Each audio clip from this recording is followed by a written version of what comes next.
It is time to tune up the band and give your World Heavyweight Championship to a movie star, for it is another episode of the Sweet Chinwag podcast. I am Sam, alongside Dan and Riordan, as we continue our journey through the wacky world of professional wrestling. Hello there, chaps. How you doing? Is this the day? Is this the day? Is this number 50? Is this the day? Number 50. Holy halfway to the Centurion. shit. Yeah, we've done a very good batting average, haven't we? Half century already. It's crazy. Yeah. Cricket references, we've got them in abundance, everybody. Yep. Oh goodness, yeah. It's been a very weird week where it was kind of quiet up until yesterday. It was basically like it was like a bunch of news just happened all at the same time. Yes. I loved how from that point, like, every news site and every YouTube channel scrambled for content. Oh, the moment that like anything was being announced, I just see some like notification people like, "Yo, my new video just dropped." And I'm just like, So that was quite a sight to behold, especially with the news that did come out. But we'll get to that in due course. As ever, we give you this podcast thanks to those lovely people over at SoundCloud, Spotify, Google Podcasts, Apple Podcasts, and always forever pending other platforms. Eventually, we'll be able to run this off one of those American-style fridges, like you can run Doom off of anything. Listen, one day we will be like Doom and run it off of everything. Yeah, is that going to become like our new universal standard? Can you play our podcast on it? Yes, that is it. And remember, folks, for our 50th episode, always remember to always, and I mean always, be pending. Buy the shirt and wear it out and let people know that you are always pending. That is the What a Maneuver store over at Sweet Chinwag. That is whatamaneuver.com for Sweet Chinwag merch, especially the Forever Pending shirt, which I'm not going to say I designed, but I designed. I'm going to take a little bit of credit for that. Take the credit. It's a good shirt. The link tree. Oh, right. So before we get on to our episode on part 2 of the history of WCW, it is time to visit Dan for this week's and for the 50th installment, probably more like 48th or 49th, because I feel like we didn't do a couple of news things. I'm saying it's 50. Yeah. We'll call it 50. The 50th installment. This is episode 50, so it's 50. I don't have enough time to qualify. Exactly. Yeah. It's the 50th installment of Wrestling News. Dun dun dun down down dun dun down down dun down down down. Wrestling News. Got to make advantage of the deep voice that I have today.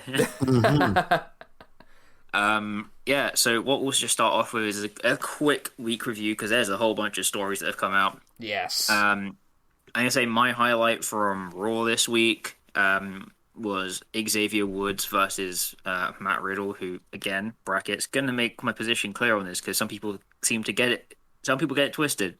Shouldn't be there. Or at least shouldn't be there until things are cleared appropriately. Yes. But I just want to reaffirm my position, which is that we said before, I believe during the New Day episode, I believe it was episode 4 or episode 3, that any member of the New Day could do a incredible singles run. Yep. Kofi's done it. Big E is on the road to it. And I don't want people forgetting about Xavier Woods for a second. Exactly. Yeah. Because Xavier Woods is great. Yes, he managed genuinely such a good talent. He managed to unironically pull off an Apollo Creed gimmick in TNA for years. I'm pretty sure he could do it. He's got the chops to do it. Man can do anything he wants. Exactly. Man can do anything he wants. So I'm so happy that he's back, and back in full form, really. Especially after how he's been with injuries before, and it's just kind of great to see him thriving. Yeah, still loving the Mortal Kombat gear as well. Oh yeah, absolutely amazing. Sam, what would you say was your highlight of NXT this week? Gosh. I want to say Cameron Grimes because that was a funny segment. I'm not gonna lie. So that was gonna be my one. Cameron Grimes and LA Knight. Bella Cross. Yeah. I mean, it has. I mean, like, if you're gonna bring up Cameron Grimes, I've got to bring up Bella Cross because God, damn, are those two bloody good? You know what? No, I'll say this: they're too good for WWE. There, I said it. There it is. There it is. They're too good for WWE. Yeah, so I really liked. I mean, obviously that match was great because again, it fits into the canon of two guys beating the hell out of each other, which I love to see.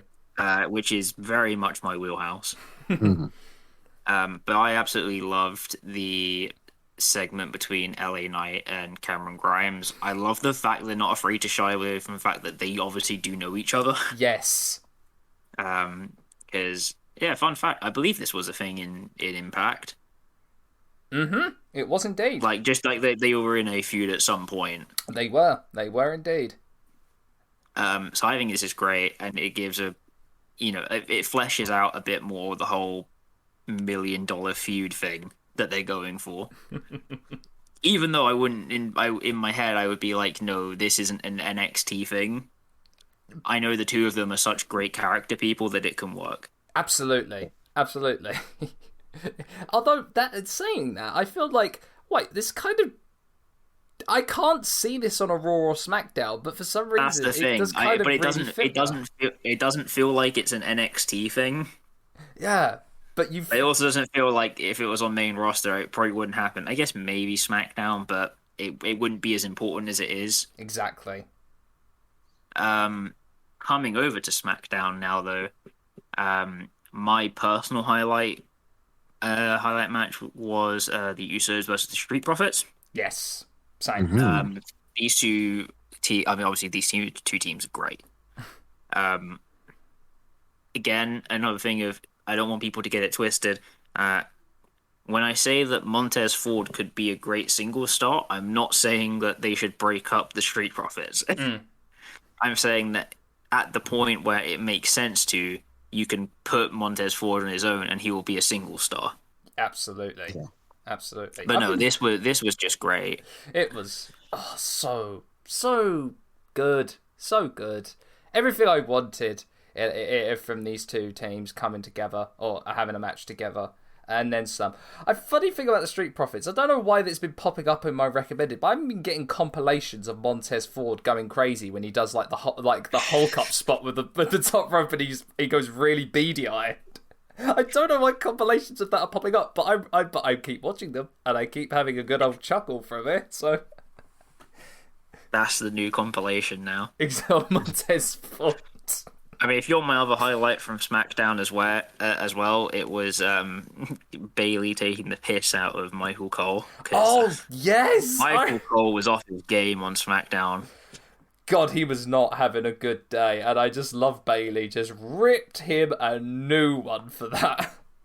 You stupid idiot! What was he? No, right. He didn't say Bianca. He said, didn't he? No, he said Belanca. Belanca, yes. Oh no. And then just quickly going over to AEW, what would your highlight of AEW have been this week? Oh man, it's I honestly want to say that flipping promo thing Tony Khan did because it's so stupidly hilarious.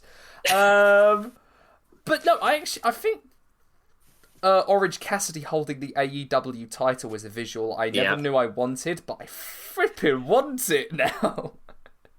Now that I've seen it, I'm like, you know what? I ain't even that mad. Yeah.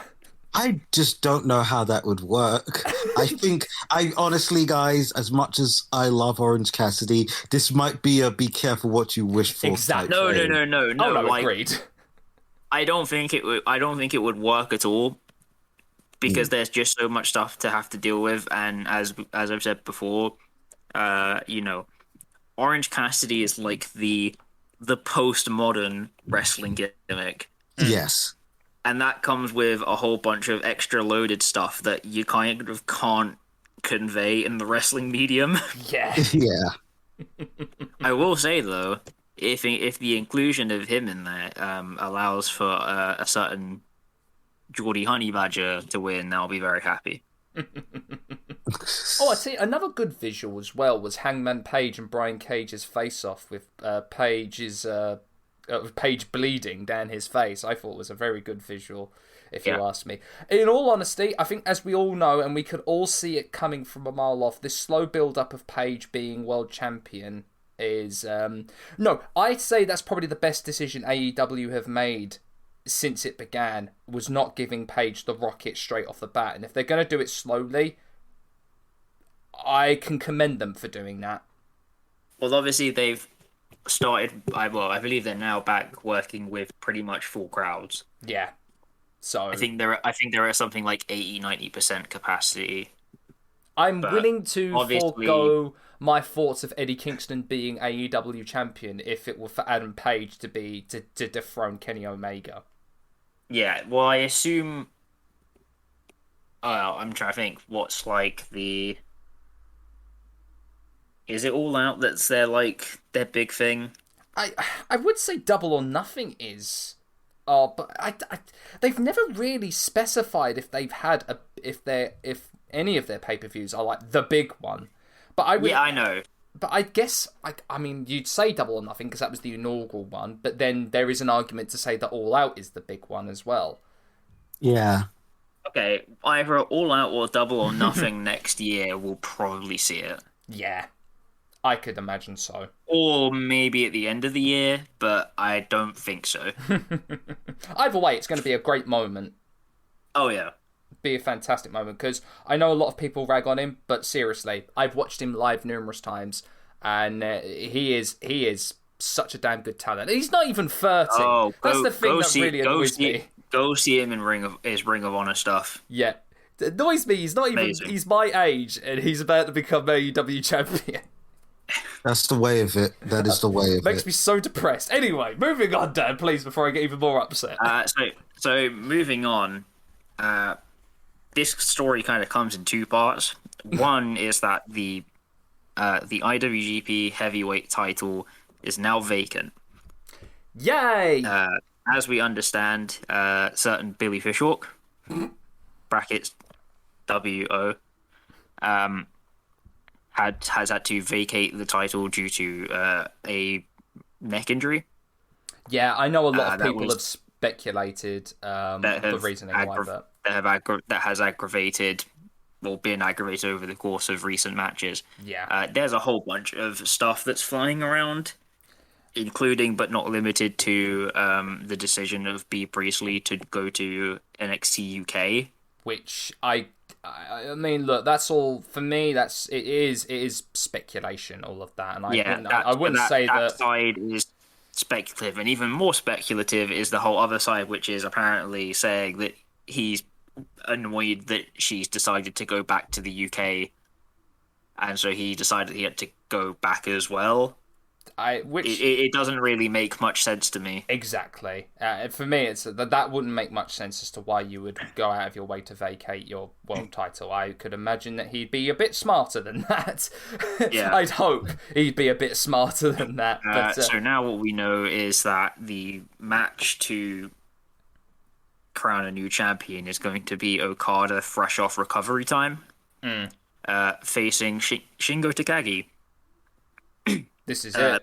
It's gonna be a fucking barn burner. This is it. This is the thing. Me, you, Riordan, Joseph Montesilio, everyone on Twitter's been hoping and praying for. Could this be the moment they finally pull the trigger on Shingo Takagi? Ghetto's gonna come along and it's like, you fought, and then Evil's gonna interfere and win again. But it was me, Ghetto. Never underestimate the power of Ghetto booking. God, he really has booked himself as head booker to be a JoJo villain, hasn't he? Pretty much. God damn it. I mean, what is JoJo if not anime wrestling? Mm-hmm. To be fair, like, in a way, you're not wrong. Literally, I swear to God, I would love to stat this up. But the line, but the Venn diagram of wrestling fans and JoJo fans has to be a circle, surely. Oh gosh, yeah. Of course it has to Well, be. I mean, I can imagine that Araki heavily drew on wrestling, being a person that grew up in Japan in like the 80s. Yeah, no, that's very true. Let's not I forget, wouldn't be surprised by that at all. let's not forget the New Japan did have, well, New Japan, of course, most of their roster have been immortalized in an anime when they revamped Tiger Mask. And yes, Kenny Omega is in anime form. So is Kazuchika Okada. And so is Naito, Tanahashi. They're all anime characters now. Okada's also in Yakuza and Tekken. Yes. That is true. That is true. Because but yeah, so like we're looking at this, and obviously it's an amazing match, amazing field. I know some people are saying, do they want? I mean, because like people are saying like, oh, well, should they just use this for time for a bit of like a thank you run? Because like, look, I'll be here and say I'd have no issue if they decide, you know what, we're just going to put the belt on Ishii. you know what? I honestly, I mean, for me, if I was in Ghetto's position, I'd be out. All right, look, we are not in the same position we were 4 years ago. How about we just give the people that have been loyal to us a shot? So if they want, I would pull the trigger on Ishii, because why the hell not? I think that would get a lot more people internationally back on the product of watching it some more. Like just something like that, and I guess like I mean, with how New Japan's been in like the last like 2 years at this point, I feel like they need a feel good story. Absolutely. Which, to be fair, Shingo is. Shingo absolutely is that as well. So honestly, they've got a whole roster to pick from for people like that. Do it. Yeah. Don't. I mean, also on that same show, I'm not going to say sleeper match because it isn't at all if you're looking at it. El Desperado versus Yo for the IWGP Junior Heavyweight, definitely worth a check. Oh, yeah. Oh. But now we get to the other bit of it, which is this weird supposed WWE New Japan partnership that's being floated around, as reported by Davey Meltman. So, as ever, take it with a pinch of salt. As with all Meltzer stories. Yes. I mean, because in my mind, this just screams of a company that are just trying to reinforce their deal. Yeah. This is what you do when you're there and you're like, okay, well, maybe we can sweeten this up a little bit and we'll just say we're talking to them. Yeah. Like, so, here's the thing. I feel like Nick Khan, ever since he has been employed and is now president, and I believe it's the chief revenue officer of WWE. Oh, I don't know if their titles get ridiculous. Yeah, he's really been making sure that his presence is felt. There's a lot of example decentralizing that's going on. Yeah, absolutely.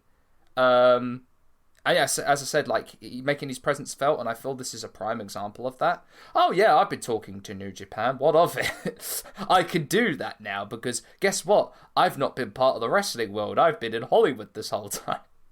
Yeah. So, a rumor about this is the reason why Nick Khan has supposedly been in talks with them is because of Daniel Bryan. I see. So Daniel Bryan, he's made it no secret that he would like to go and work for some other companies, have some matches here, there, and everywhere. And apparently that thinking of him being, making that no secret, was some of the reasons why Nick Khan decided to have talks with New Japan. Doesn't surprise me. I mean, obviously, Daniel Bryan works. He must have done New Japan, surely. He has done New Japan in the past. I was going to say, sure. he definitely. I know he did Noah. He has been in a couple of New Japan shows in the past for sure. But this is a very interesting one. Two very reputable well, yeah, I say very reputable, but no, two reputable companies that are quite integral to the history of pro wrestling. Not many people know that these two have had a working relationship in the past before. Yeah, as I reminded people that I know. So this isn't a first, for sure, and it makes me it makes me wonder if in a world where Nick Khan decides, oh, you know what, screw it, with everyone moaning that this won't happen, you know what, I'm going to pull the money out and I'm actually going to do this. I wonder if that relationship would be a very similar thing to how Inoki had his relationship with McMahon back in the 80s. I think the thing is that I feel like WWE and New Japan just operate on different levels fundamentally. Absolutely, yeah, exactly. Because like the big thing that I foresee is I know obviously people would love the idea of like a super card, but like you know, I can often frame it as the Shinsuke Nakamura problem, which is that Shinsuke Nakamura is a great wrestler that's well versed in a style. But the thing is that with WWE, I feel like they, you know, people who have been brought up by WWE that haven't been versed in the style can't work Nakamura matches. Except for Sami Zayn, who did a tremendous job. Yeah, like Sami Zayn can do it perfectly. But like Sami Zayn's worked with anyone and everyone. Absolutely. I don't get the one thing I don't get from this story that's kind of really upset me. Well, not really upset me, but made me go, oh, that's a bit of a downer. Is a lot of people, again, they're drawing kind of like the lines in the sand from this. There are people that absolutely hate WWE and are determined for this not to happen and are willing to burn everything down to the ground for it to happen. But on the other side, you've got the people that want it to happen just so they can piss off the people that hate WWE. And it's just it's just like two fault lines of people that absolutely hate everything about wrestling. Yeah. It seems. Thing is about this is that it can only... One, it's only a rumour. That's all we know right now. Yeah. Two, it may not even happen. And I'm willing to bet that most likely it might not happen, but it does make for some good news stories. The third one is this only bolsters the appeal of New Japan and for WWE for both kind of territories or both countries. Because it's going to get people talking, it's going to get people curious about what's happening on each side of the company. And yeah, if only anything, it just does well for both companies that people are talking about them in this light. Yeah. I mean, if anything, I know everyone wants to see Tanahashi versus Cena, so if this is the case that this does happen, then we can finally get Ace versus Ace. That is true. That is true, actually. So, look, all intents and purposes, it's not a bad thing. Regardless of what happens, it's not a bad thing. It's done gangbusters for both companies. Hell, it's even done gangbusters for AEW. Because look at it now. I mean, it shows that more people are going to realise, oh, wait, hang on. New Japan are already working with AEW. So what's all this about? Meanwhile, ROH and CMLL are just in the background, just like, hey, yeah, we're here too. Exactly. So no, I don't get the hate and the discourse surrounding this. Am I being mad for saying that? No, you're not being mad. No, but I mean, we're talking about wrestling discourse here, like... that is true. All rules go out the window. We have all got insane. So all we can do is keep an eye on things. Absolutely. Yep.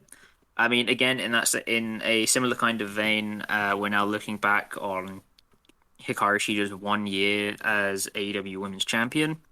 So the surprising thing that I learned was that her most recent promo was her first in-ring promo in AEW, and she's been there for 2 years at this point. Yep. And she's been their champion for a year. And that's just like crazy to me.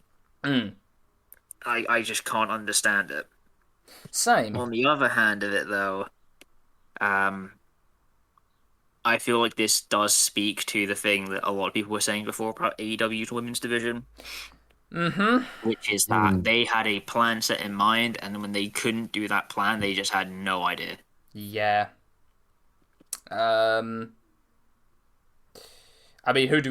I was gonna say, maybe this is probably part of the reasoning why the rumors about about some of the tensions arising in backstage at AEW's come about, because there's a certain Mr. Omega who's in charge of the creative of the women's division. Maybe, I don't know. I'm only speculating there, but it'll be interesting to know or see what might have been the case for that. But yeah, it's just so, what's the word? It's so exasperating, disconcerting about the women's division in AEW when it had all of that potential. Yeah. I mean, it does now. I mean, come on, let's be honest. That match with Britt Baker and Thunder Rosa has really given them the kick up the arse that it needed. Oh yeah. Well, I mean, I'm seeing it as a semi-foregone conclusion that Britt Baker is going to take the title. Oh gosh, after that match, hell yeah. Yeah. I think Britt I mean, to be honest, title. it's been a bit of an inevitability for ages, right? Well, because the thing is, the original plan was going to be Chris Statlander. I see. But Chris she had to Statlander go was home going to beat Shida, but she had to go home because her planet needed her. Yeah. Although Statlander's back now. I mean, Thunder Rosa's, I feel like, pretty much just with NWA by like a thread. Yeah. But yeah. But it's just like, I feel like they've realized that they have to get a more solid foundation in as they go forward. Absolutely. Here's hoping, anyway. And yeah, so like we said, there's rumors of tension between the EVPs of AEW.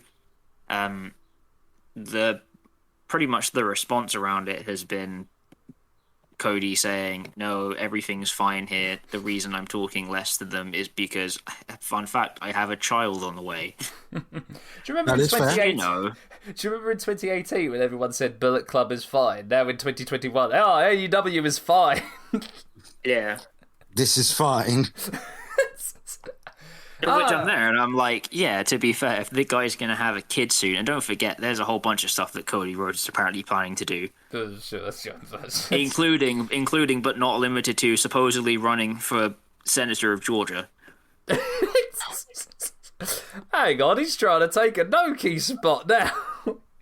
Oof. You don't mess with that. That is a thing that I have heard people saying, and it terrifies me. But it's just like they're throwing all this stuff around because it's like, oh, Cody hasn't been on BTE, and I'm like, yeah, because maybe he doesn't want to be. There's nothing wrong with that. Like, yeah, no, I get you.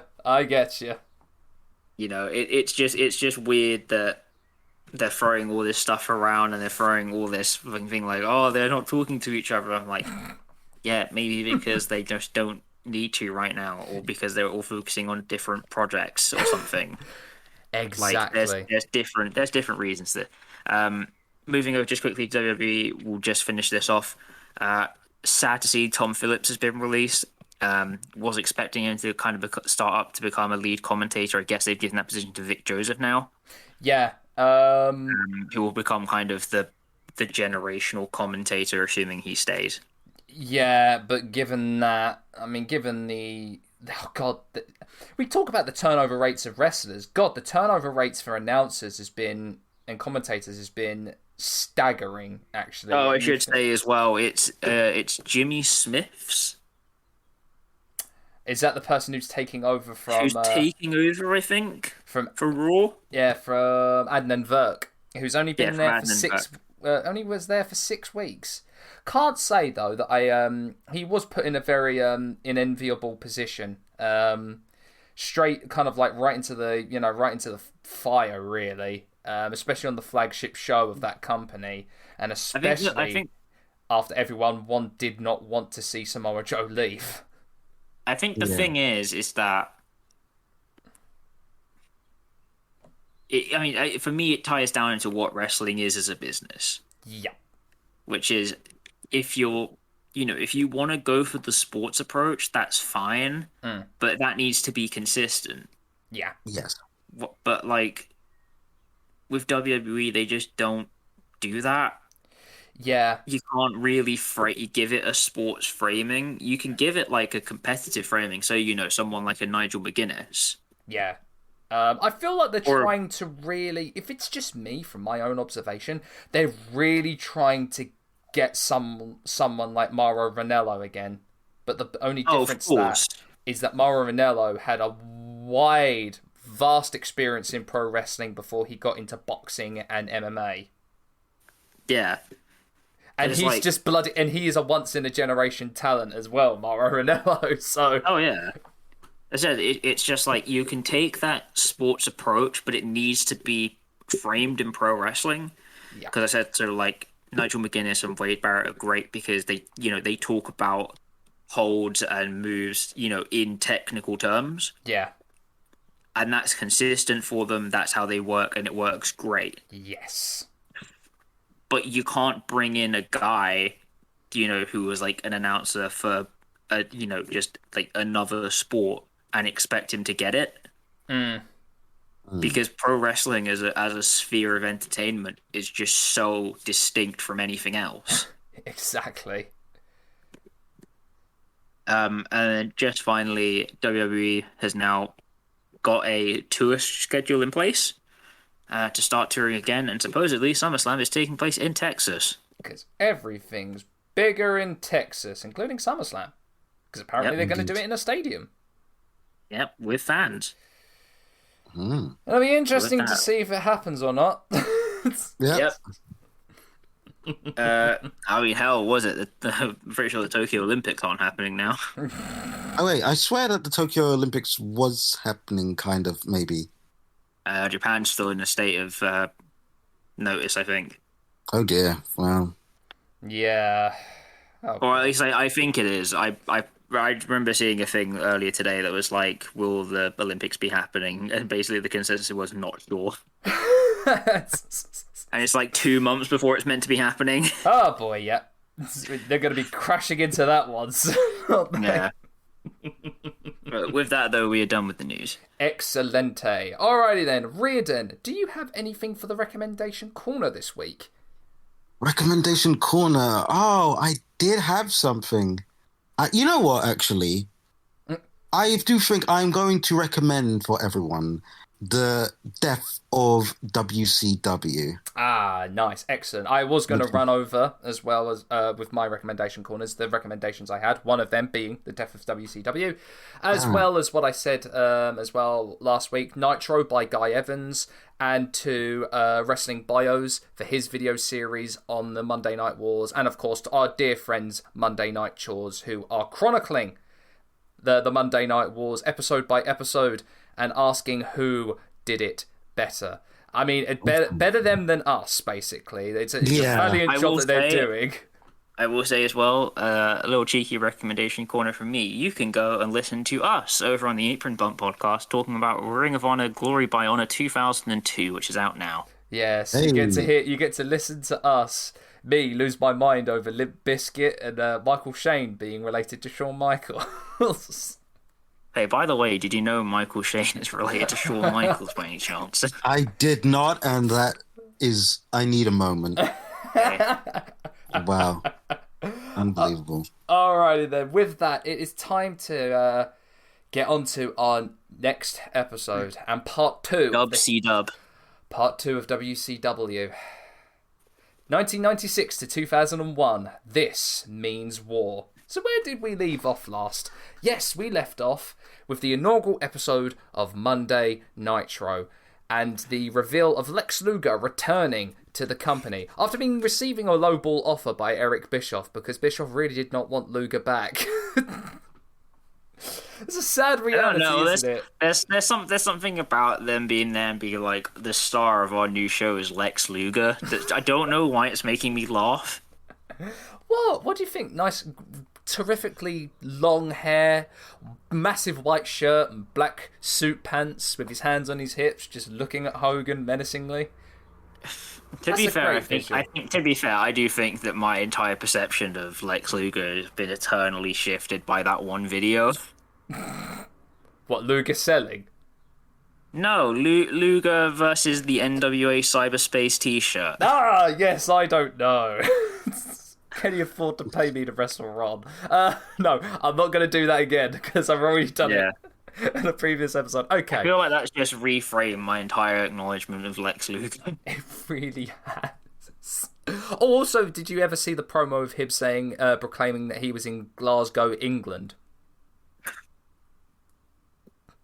Lex Luger, ladies and gentlemen. Anyway, let us head on to the first chapter, the first skirmish of the Monday Night War. So the lines had been drawn and war officially started with WCW and WWF. Nitro would slowly gain the lead over the course of the year 1996. Now, Bischoff was able to do this with a few factors. One of the biggest being that Nitro was live every single Monday night over the pre-taped nature of Raw, who would do one live show, and then when that live show would end broadcast, they would tape another episode of Raw. So this, with the appearance of Luger at the debut of Nitro, sparked a ton of excitement with wrestling fans as to who could show up to Nitro after appearing on Raw. I guess the most famous example of that would have been Rick Rude when he was at a pre-tape of Raw is War in the middle of the ring as the bodyguard for D-Generation X. And then on TNT, he showed up to a live Nitro taping proclaiming that he had left the WWF and was now WCW and NWO proud. Only during this time could you have a moment like that. Yeah. Another tactic that sprung from the nature of WWF taping these shows, as WCW was giving away results from Monday Night Raw on air.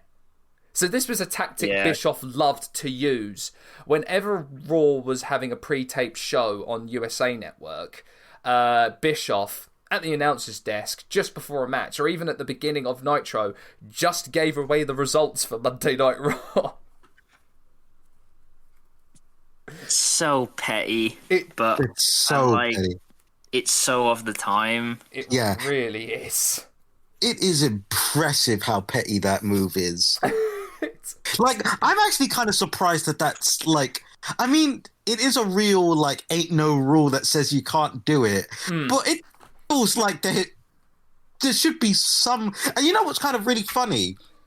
Is that this is before, like, spoiler culture was an actual thing. Exactly. Can you imagine, like, the death threats a company would get if they actively spoiled something? Could you imagine if, say, I don't know, just for an example, Arrow decided right in the middle of one of its episodes to spoil the finale of Game of Thrones? Yeah. It's that sort of thing. I think for me, hearing about them doing that it does lend to my thing of WCW, which is that at points they were never focused on their own show. No. It was always in service of getting one over on Monday Night Raw. Much to its detriment, I think. Oh yeah. We will be getting to that. Holy crap. But of course, one of the most famous jabs WCW had to WWE was in December of 1995, when WWF Women's Champion Alundra Blaze showed up to Monday Nitro live with the women's title and threw it in the bin in live television, proclaiming, Chad move. And that is what I think of the WWF Women's Championship. Now, here is kind of some stories from the back. Alundra Blaze didn't want to do it. She was kind of coaxed by Eric Bischoff to go with it, because apparently, we'll give you a big push after that, and we'll make sure that, the kind of thing that someone, a wrestling booker would say. Exactly, and we'll give you like a chance at our version of the championship. Turns out she ends up winning the Cruiserweight Championship and then becomes, I believe, a valet for Randy Savage. Wow. It's almost like nothing ever changed. It's Alundra Blaze, though. It's Medusa, and that's the thing that annoys me. I'm thinking about this, right? Was it 95 when they did... Do you remember that time when WWE was like, we shall try revitalizing our women's division, so we'll bring in some female Japanese wrestlers? Was that 93 or 95? It would have been 93. Okay, that was 93. Because I was just thinking, like, was this when she just come off, like, the best of 18's home and away series with Bull Nakano? Yes. And believe it or not, the reasoning as to how this happened, as to how Alundra Blaze managed to show up to WCW, was because the rumour is Vince forgot she was contracted with them. Now, you see, part of that sounds stupid, right? Yes. But we have stories from, like, just this year of the same thing. Yep.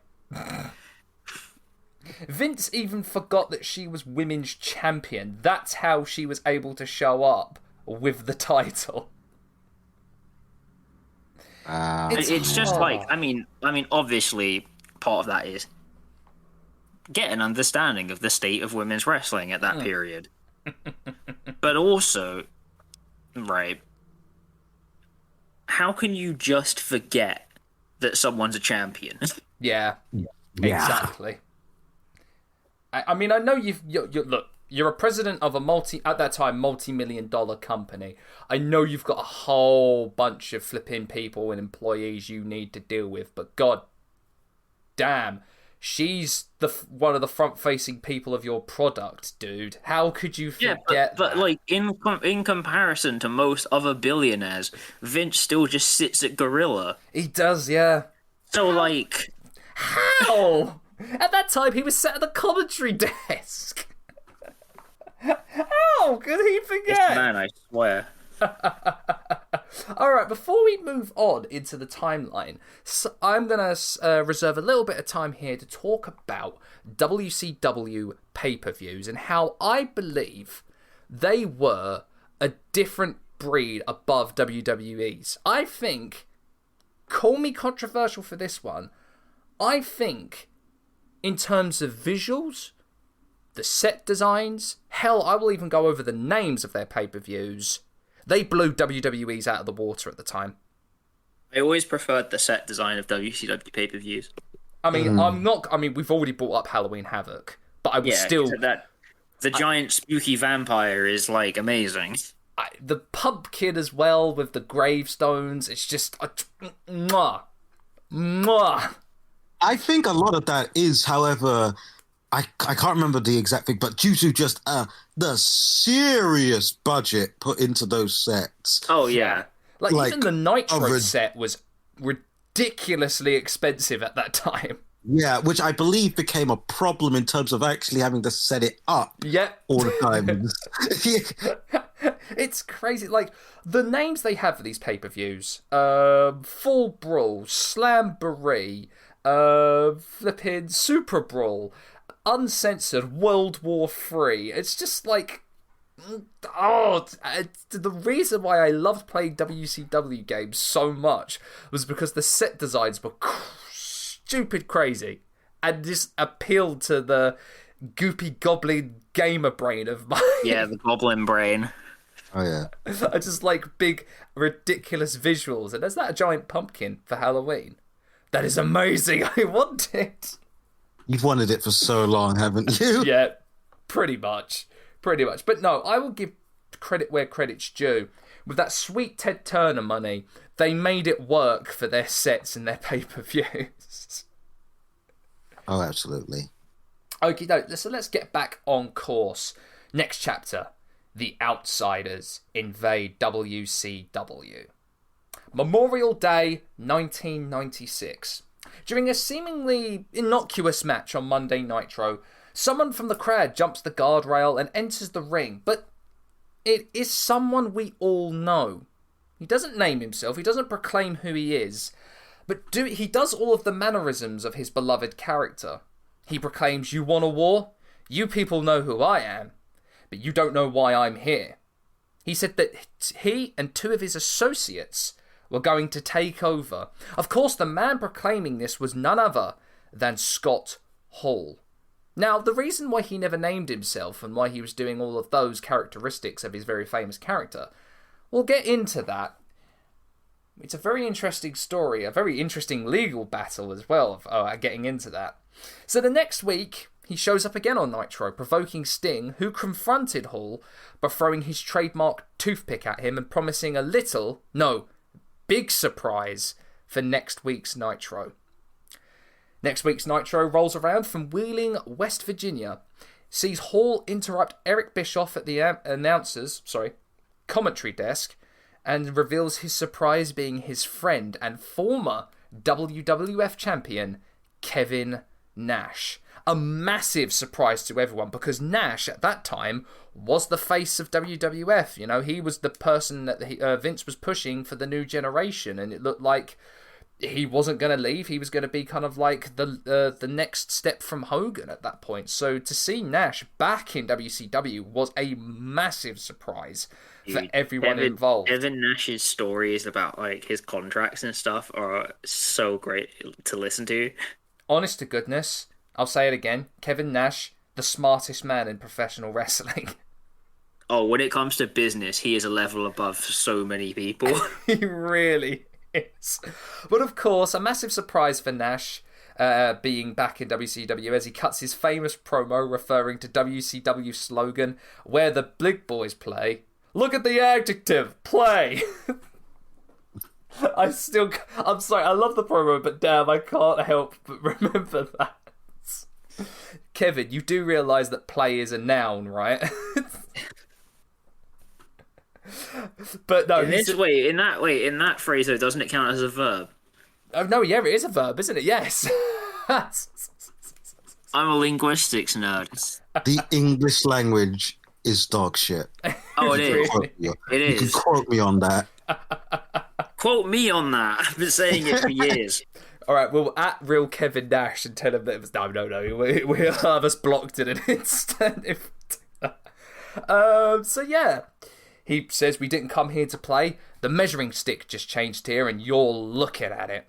Now, from this point on, Hall and Nash, collectively known as the Outsiders, ran amok in WCW, showing up to Nitro tapings unannounced, brawling backstage with talent, and always hinting at the arrival of a third man to this group. Now, the reason why they were never named, or why they weren't at this time called Hall and Nash, was because Bischoff wanted them to come in with the assumption and the look as if they were still contracted to WWF and were Razor Ramon and Diesel invading WCW. Of course, WWF weren't going to take this lightly. So I see a very, very big flashing sign, and it says legal issues. Yeah, like that is madness. Yeah, I mean, especially when Hall was doing all of the mannerisms and the accent of Razor Ramon. Like, he wasn't shying away. Like, he was being Razor Ramon in WCW. That's what a maneuver. This is just some lucha libre stuff. Yeah, God, it is. Like, I'm just kind of like I'm honestly astounded that they had the balls to do that. That is a legal battle. I do not know what you mean. Arachnoman is in no way related to Marvel's IP. This is definitely not Razor Ramon. But this is Eric Bischoff. He was taking any opportunity he could to one up Vince at this point. So the rumor was that they had names ready, and they had supposedly trademarked 2 names for Hall and Nash. The Bad Guy for Scott Hall and Axel for Kevin Nash, a play on Diesel, of course. But then it just transpired that they never really went for it, and then they just decided to just go with their real names, Scott Hall and Kevin Nash. But yeah, the balls on Bischoff to do this. was insane, and it was a legal battle that went on for years with both WCW's lawyers and with WWF's lawyers, but they did settle it. But there was a very interesting condition to how they settled it. It had to be solved by a ladder match. No, even crazier, and a great hint of foresight at WWF's lawyers. Triangle ladder match. Steel cage, Hell in a Cell. Come on, am I close? I wish it was, but no. WWF asked... Ted Turner on a pole match. Ted Turner on a pole match. No, I really wish it were that. No.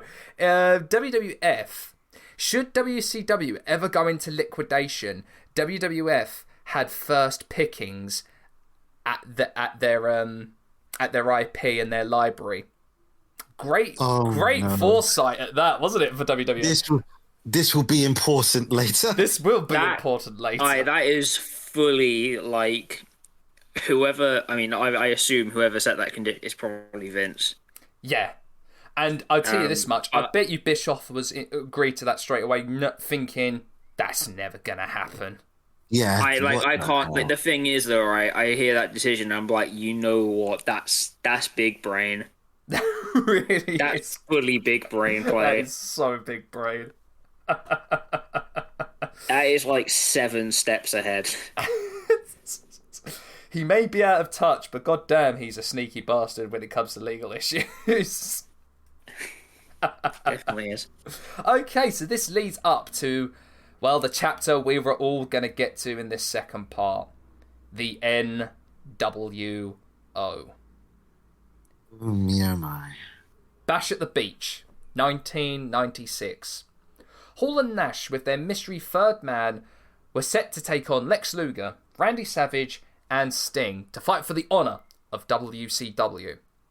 From the onset, Hall and Nash came out without a third man, telling everyone that he was in the building, but he wasn't needed just yet. Get into the match. Right through in the middle of the match, Sting hits his signature Stinger Splash, unknowingly crushing Lex Luger, who was behind Kevin Nash at the time in the corner. This sends Luger out of the match. He's stretchered out of the match, selling like only Lex Luger knows how to sell. If anyone knows Luger's selling, watch compilation videos on YouTube. It's fucking hilarious. So with that happening, this has just turned into a traditional tag team match with Hall and Nash taking on Savage and Sting.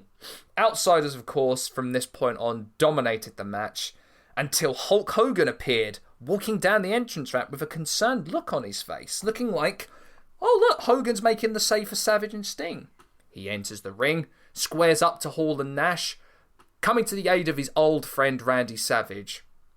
Psych! He drops the leg onto Savage and was revealed as the third man of the group. Holy shit! The first heel turn for Hulk Hogan since he was in his Hulkamania phase. Madness.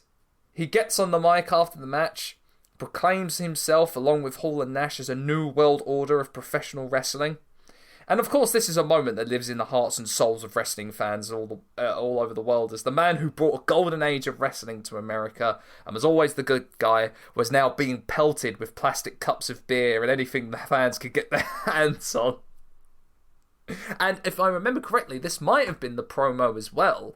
It might have been the next week's Nitro. It might be this one where a fan decided to jump the guardrail and bum rush the ring to try and attack Hogan for this. Yeah, love the energy. The fans literally throwing things at Hogan. They're so angry. So yeah, the visual of Hall, Nash, and Hogan in that ring is, god damn, is that a sight to behold? And that is such an iconic image of just realizing. It's just like understanding the place that it exists in, because like you said, it was the first time Hogan had turned heel for like. You know, in the time where he was only ever seen as the face. Yeah. To then, you know, the three of them there with Hogan in, like, the rival company. Yep. It's crazy. It's crazy, but but it worked because, goodness, yeah. I mean, this became the turning point for WCW's fortunes. So as 96 came to an end, it saw WCW at the top of the ratings and wrestling landscape, leaving Vince McMahon and the new generation of the WWF in the dust. Now, WCW at this point was averaging a 4 to 5 point rating during their 83-week run as the premier wrestling product in America, which is nothing to scoff about at that time.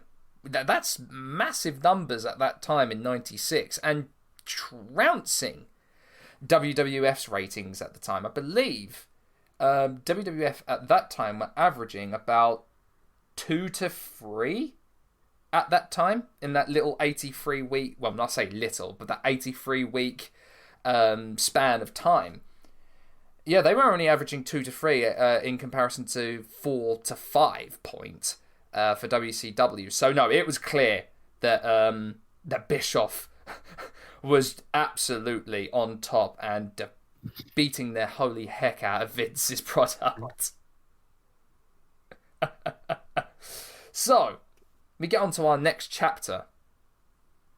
Actually, before I actually do get on to my next chapter, I want to talk a little bit about the NWO.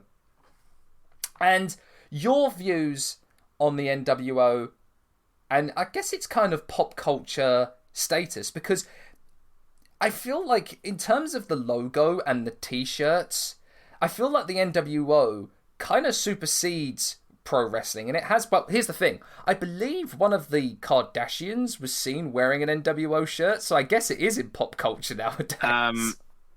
Are you ready to hear my opinion, which will probably piss off people, even though to my mind I would argue it's true? Go on. Go ahead.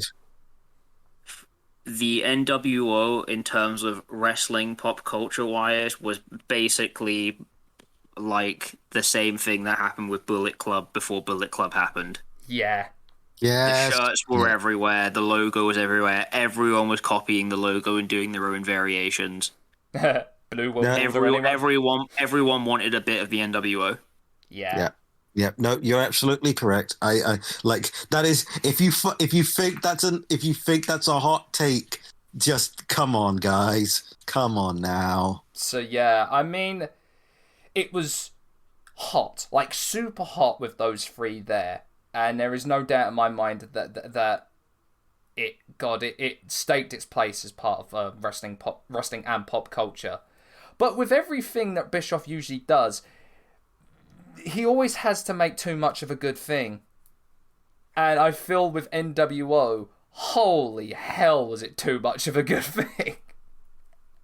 Because, ladies and gentlemen, as a little challenge to myself, I will now be listing all 62 members of the NWO. This will be the official source for anyone that wants all 62 members of the NWO and all the various splinter groups that developed. Okay, so in no particular order: Scott Hall, Kevin Nash, Hulk Hogan, Ted DiBiase, The Giant, NWO Sting. There's a reason why I have to say NWO Sting.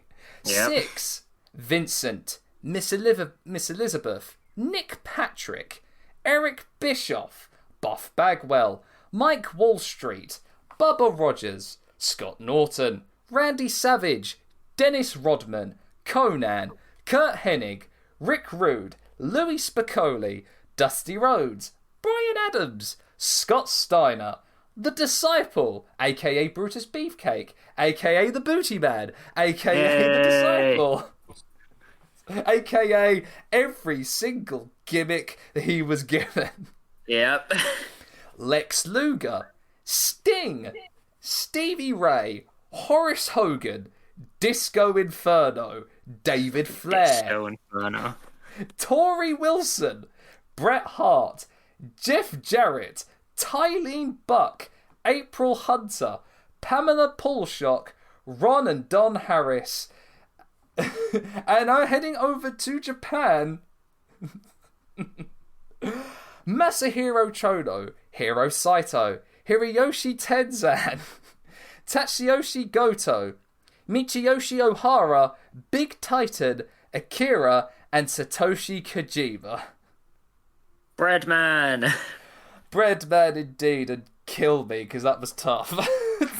I'm sorry. Back way up. Tori Wilson? Tori Wilson as a valet was part of the NWO. Oh, and Madeja as well. I forgot Yeah. Scott Steiner's valet as well. I forgot that. Holy shit. So, yeah, remember when we said there's too much of a good thing? And I think my favourite thing out of this is, like, as I was listening to them, despite the fact that Dennis Rodman's in that list, the one that felt out of place was Buff Bagwell. Yes.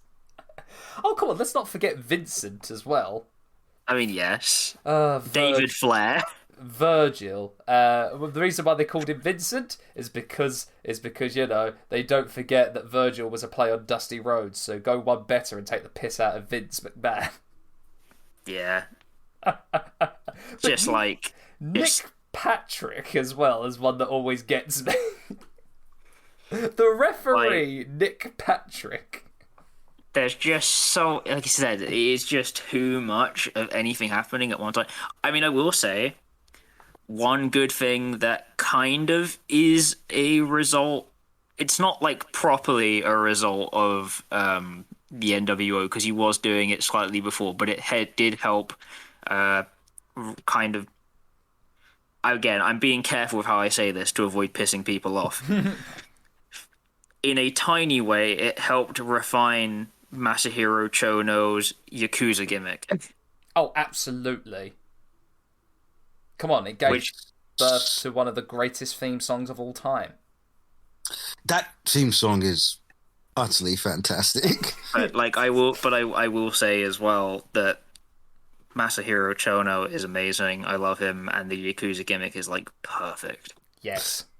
Okay, so speaking on my thoughts on the NWO.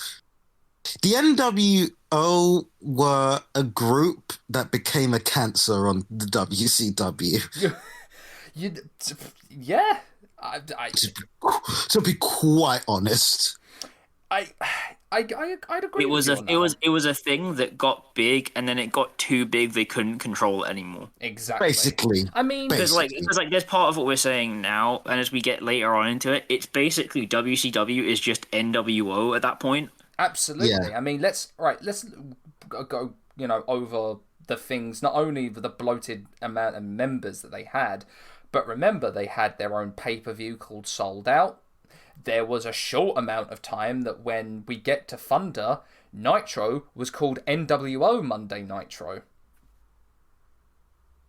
Because Bischoff's grand plan was to have the NWO and WCW kind of be its kind of two separate brands. Hence why, for the longer time, a lot of the branding for WCW was NWO WCW. Oh yeah, because it was WCW NWO Revenge. Yes, was the game, which is one of the greatest N64 games of all time. It is one of the greatest N64 games, one of the best wrestling games of all time.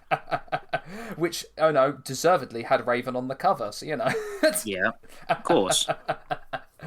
But it's just, I feel like, I mean, nothing to take away from Bischoff. He credit to where credit's due for Bischoff. At that time, he was dealing with a lot of talent, a lot of big names and stuff, and he was trying to juggle everything here, there, and everywhere for WCW. So fair play to the guy. But no, I give him credit, because like the idea in making it work and like getting the execution right is a massive task. But like there comes a point where you do need to just like cut stuff off. Exactly, and I felt like he milked it way too dry. Personally, for me, I feel like it just got too complicated. Absolutely, because remember, the visual of NWO, some of the most famous visuals I know of NWO are Eric Bischoff in the ring, not only with Hogan, Hall, and Nash, but 17 different people behind them. It was so silly. So silly. But I guess it worked. I think it got silly, honestly, when Bischoff was revealed as the mastermind for the NWO. But that's just me. That's just me. I mean, again, it's just like what I've said is that wrestling as a form of entertainment, like, it has limitations. It really does. But And hey, like they get to a point where things just get too complicated for what you can explain in the span of a show. a question has just come to my mind. With Dennis Rodman being a member, does that make the Chicago Bulls all members of the NWO as well? I did have that thought, and I'm going to say no because Dennis Rodman is a creature unto himself. Yeah, my ruling on this is that it is explicitly stated to only be Dennis Rodman, and so my belief is that the Chicago Bulls are NWO affiliated.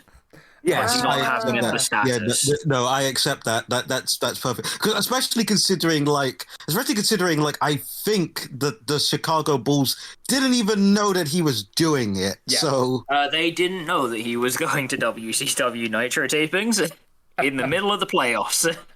So I guess with the red and black, would that make them more perfect for the Wolfpack?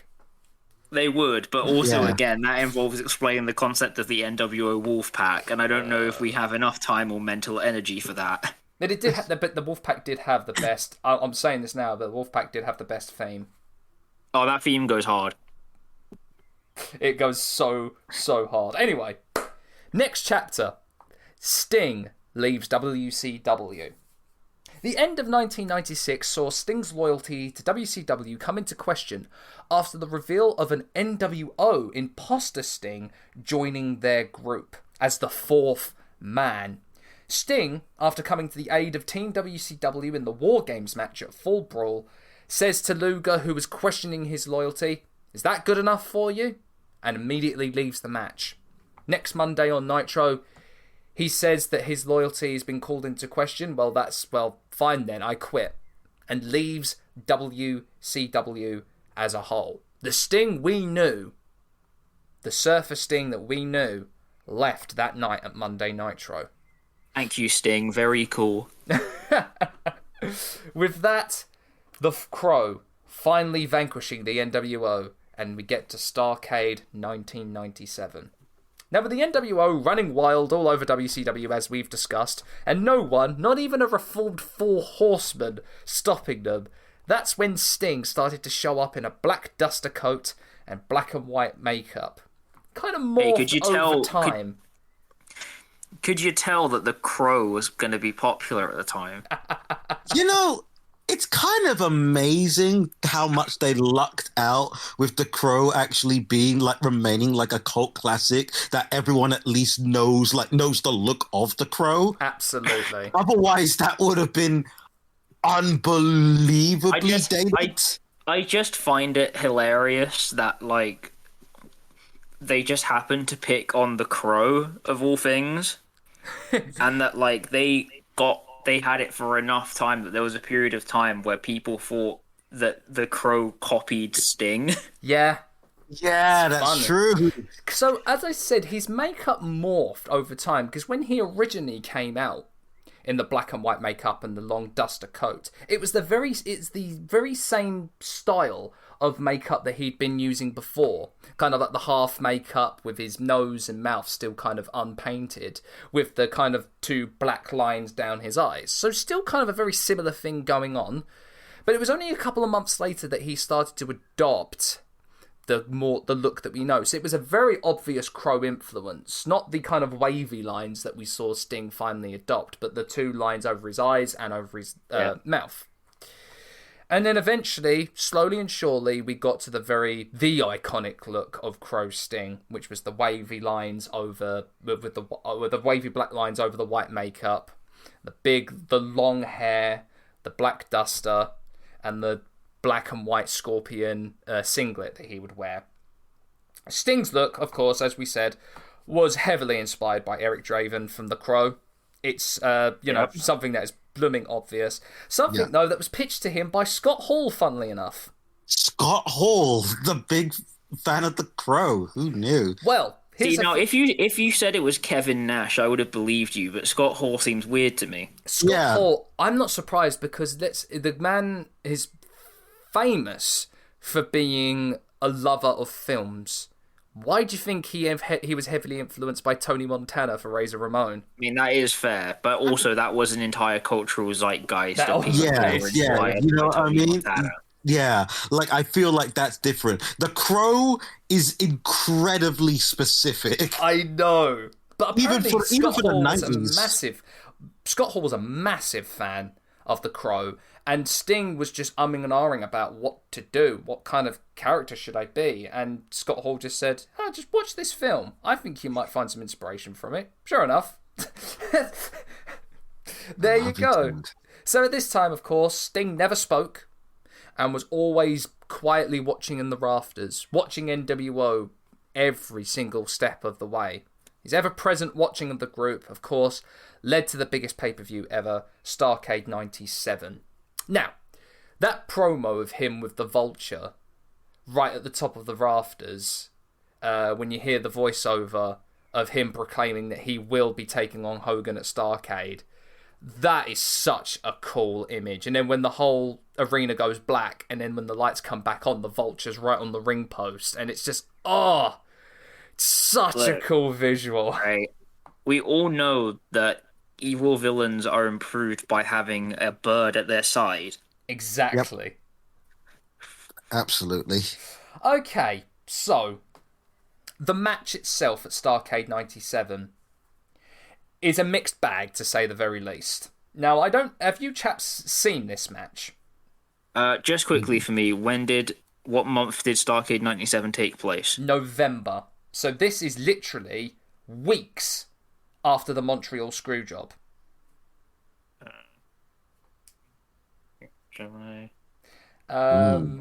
This would have been, I think, about 4 to 5 weeks after the Screwjob, and Bret Hart here is a special guest enforcer for this match.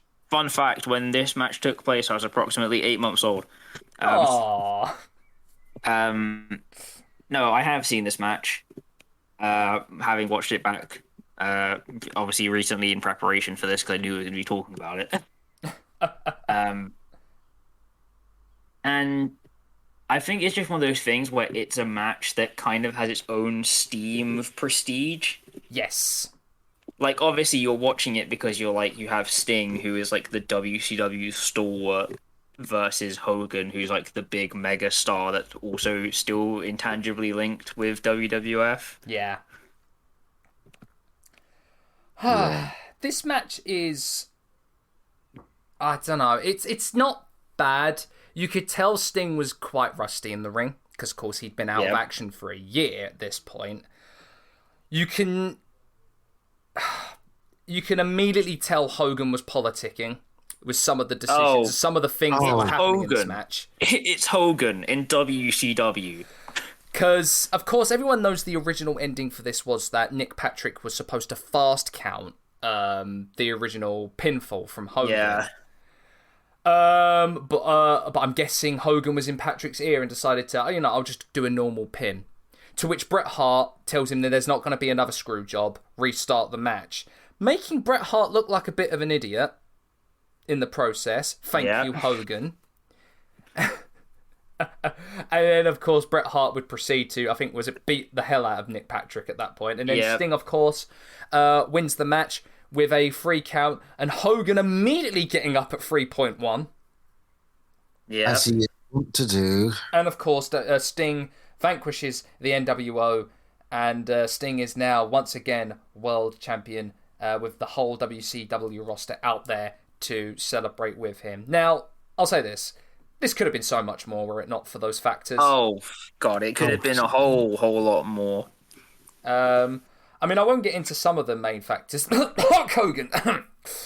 Well, look, right, because we can be there, and it's like one of my favourite things in the world was there was like an interview with Hulk Hogan. It was around like 2010 to like 2013, I want to say. And he was like, oh, well, brother, wrestlers these days don't like to do the job. And I'm like, that's coming from you.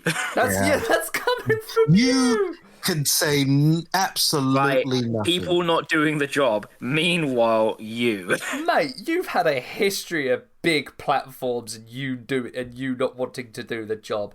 WrestleMania 6, this event, freaking on, like, the flipping, just the losing to Andre at Saturday night's main event. You have a history of this, and you have the gall to say that?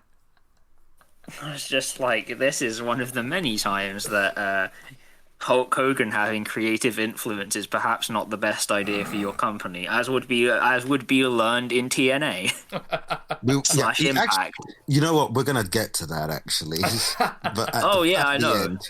But yeah. So yeah, when looking back at this, I can't help but get the feeling that this Starrcade, with everything that had gone on with it, the story leading up to this, hell, even up to Sting's entrance, which I will say is his most iconic entrance, because god damn was that perfect.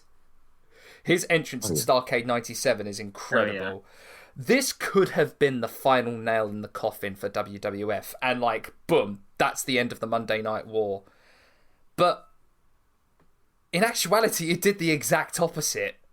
I would imagine it alienated, I should say, its audience and viewers for what happened, the shenanigans that happened in that match, the way it ended, the way it should have been, as opposed to what we got. It did the exact opposite of what I guess Ted Turner wanted it to do, and that is to end the Monday Night Wars right there and then. Because the problem is, obviously, like, with wrestling, it's like an interactive entertainment form. Yes. I.e., the fans are participant and party to what's happening as much as the wrestlers, in a way. Mm. And so, like, you know, they could have spent ages workshopping this and being like, you know what, this is going to go down great. And people might have absolutely hated it. Yeah. Yeah, I mean, it's just... It's so... Again, it's that same theme we kind of alluded to in the first part. It's just when they hit so well. But when they fail... But when it goes bad, it goes bad. So bad. Yeah, it's rather impressive. It really is. It really is. So that leads us to 1998. It looked as though WCW was in a prime position to finally put, the end to the Monday Night Wars.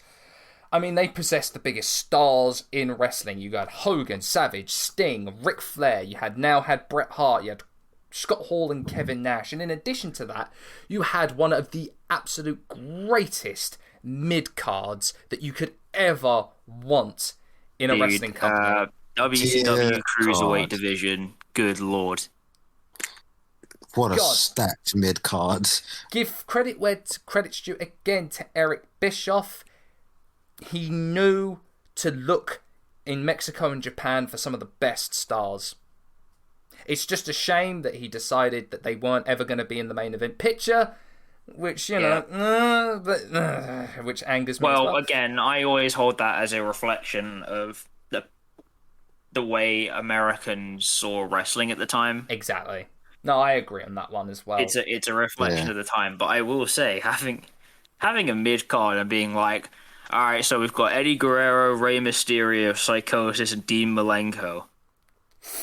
Come on! Like, on top of that, guys like Jericho, you had guys like Raven, and it's just like... I think Jericho was gone on record to saying that at this time, WWF's main events were blowing WCW's out of the water, no questions, but it was where the mid-card was saving WCW at this point. And I would tend to agree with him on that one. Oh, no, I agree with him completely by this point. Just the level of talent you had here was insane. So, with all this, with all of these factors, Ted Turner wanted to capitalize on this momentum by launching a new Thursday night show on TBS, WCW Thunder. And he would start immediately in January 98. Now, it's been on record, and Bischoff has said he really did not want to make another show. I wonder why. Because, again, too many cooks, another live show, and that means another 2 to 3 hours worth of content that he needs to write out each and every week. And, of course, for the talent to go in and out and having to work another day on top of the house show runs.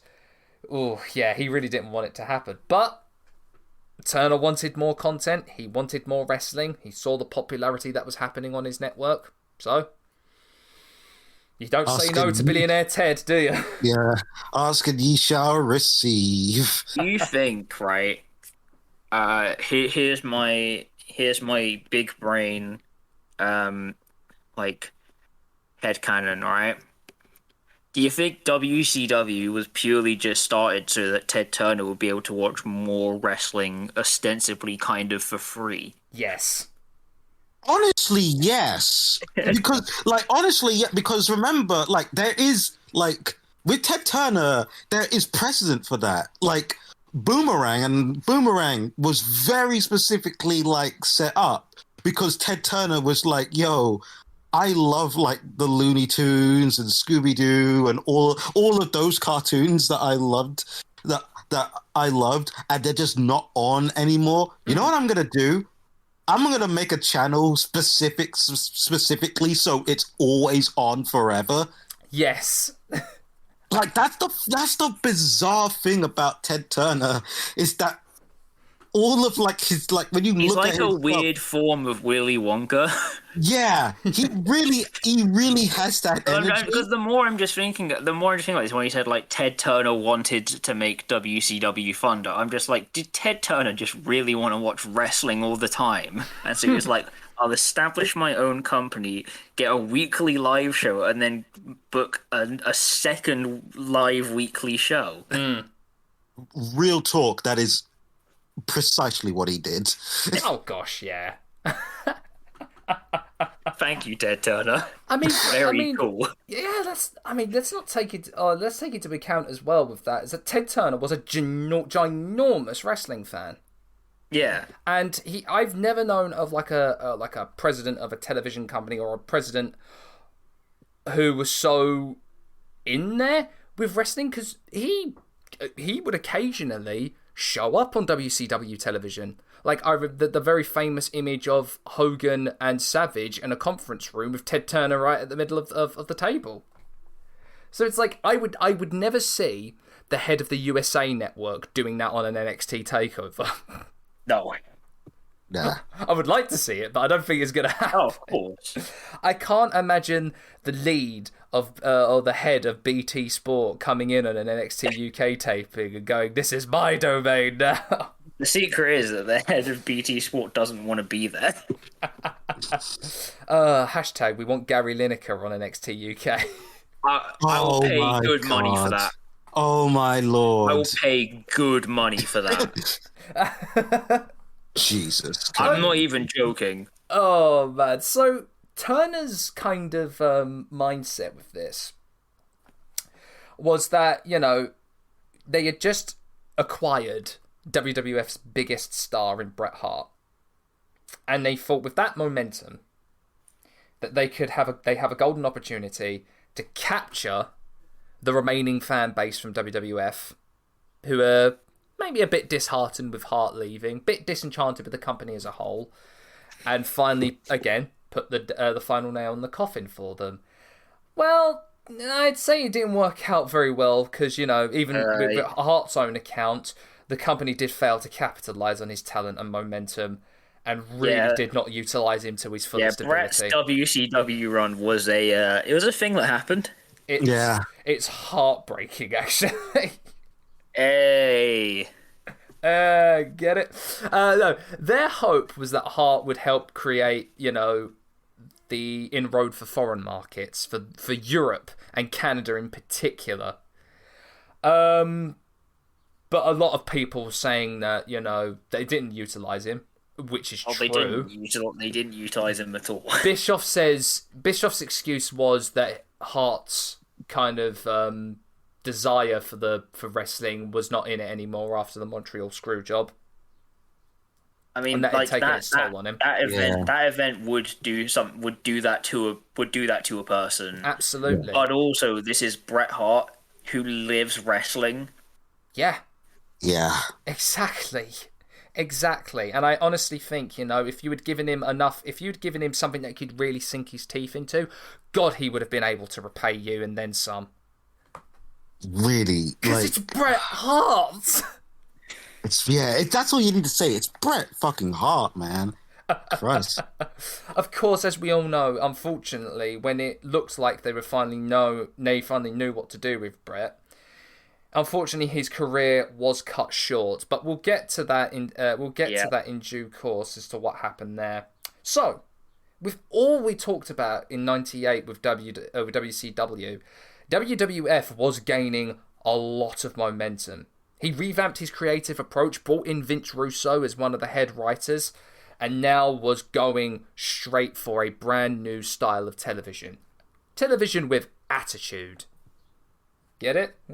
Anyway, he decided to elevate the rising stars like Austin, Rock, Triple H, DX, Mankind and Kane, and really was the turning point. And really, I'd say, I mean, everyone talks about 98 being the turning point, but damn, I would even say late 97 with Austin was the turning point when Austin stunned McMahon in 97.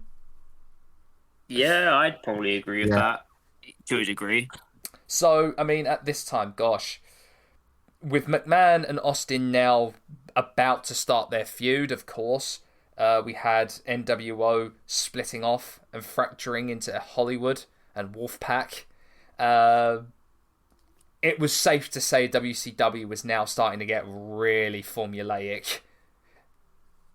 And it showed because fans were switching off at this point and they were complaining about it just being this whole Hollywood Wolfpack storyline was just a rehash of WCW versus NWO. And the more things change, the more they stay the same. So again, like I say to people, wrestling only really over time has had it has had a finite number of storylines. Yep. And Bischoff knows that all too well. Which is why I tell people we need innovation. I wonder how many times we'll get another NWO story. No, I'm just kidding. Trust me, WWE is still trying to recapture it. Yeah. But we have so many final notes to talk about, don't we? We really do. I will get into WCW's answer to Steve Austin, Goldberg. So, with Austin being the biggest name in WWF, much to the chagrin of Eric Bischoff, who fired him via edX because apparently he was never going to be a big enough draw for them. Oh, that came to bite you back in the bum, didn't it? It's one of those things where it's just hilarious to hear. Like, even in hindsight, that's God having it out for you. This is just straight up. Their big answer to regain ratings and to try and get at least bottle that success they had with Austin was marketing ex-NFL player Bill Goldberg. Now, I will get in a little bit more into Goldberg's storyline here, but initial thoughts on Goldberg in WCW. I mean, he's this invincible monster, I should say. He could be invisible if you want to, but he's not John Cena.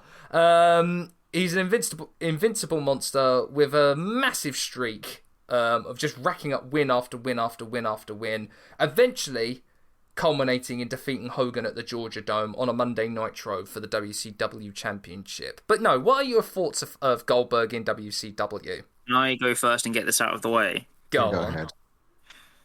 Respectfully, I never got Goldberg. And I can agree with you on some point on that.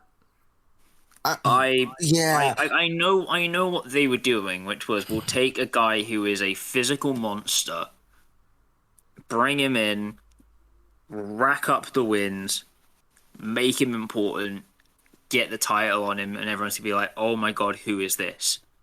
I just never got it. I got him. I have a hot take, but it sounds like extremely mean. And that is, I feel like this is where I get cancelled, but I have to say it. From everything I've seen, Goldberg is Brock Lesnar without the talent, which is mean because he has talent. He does.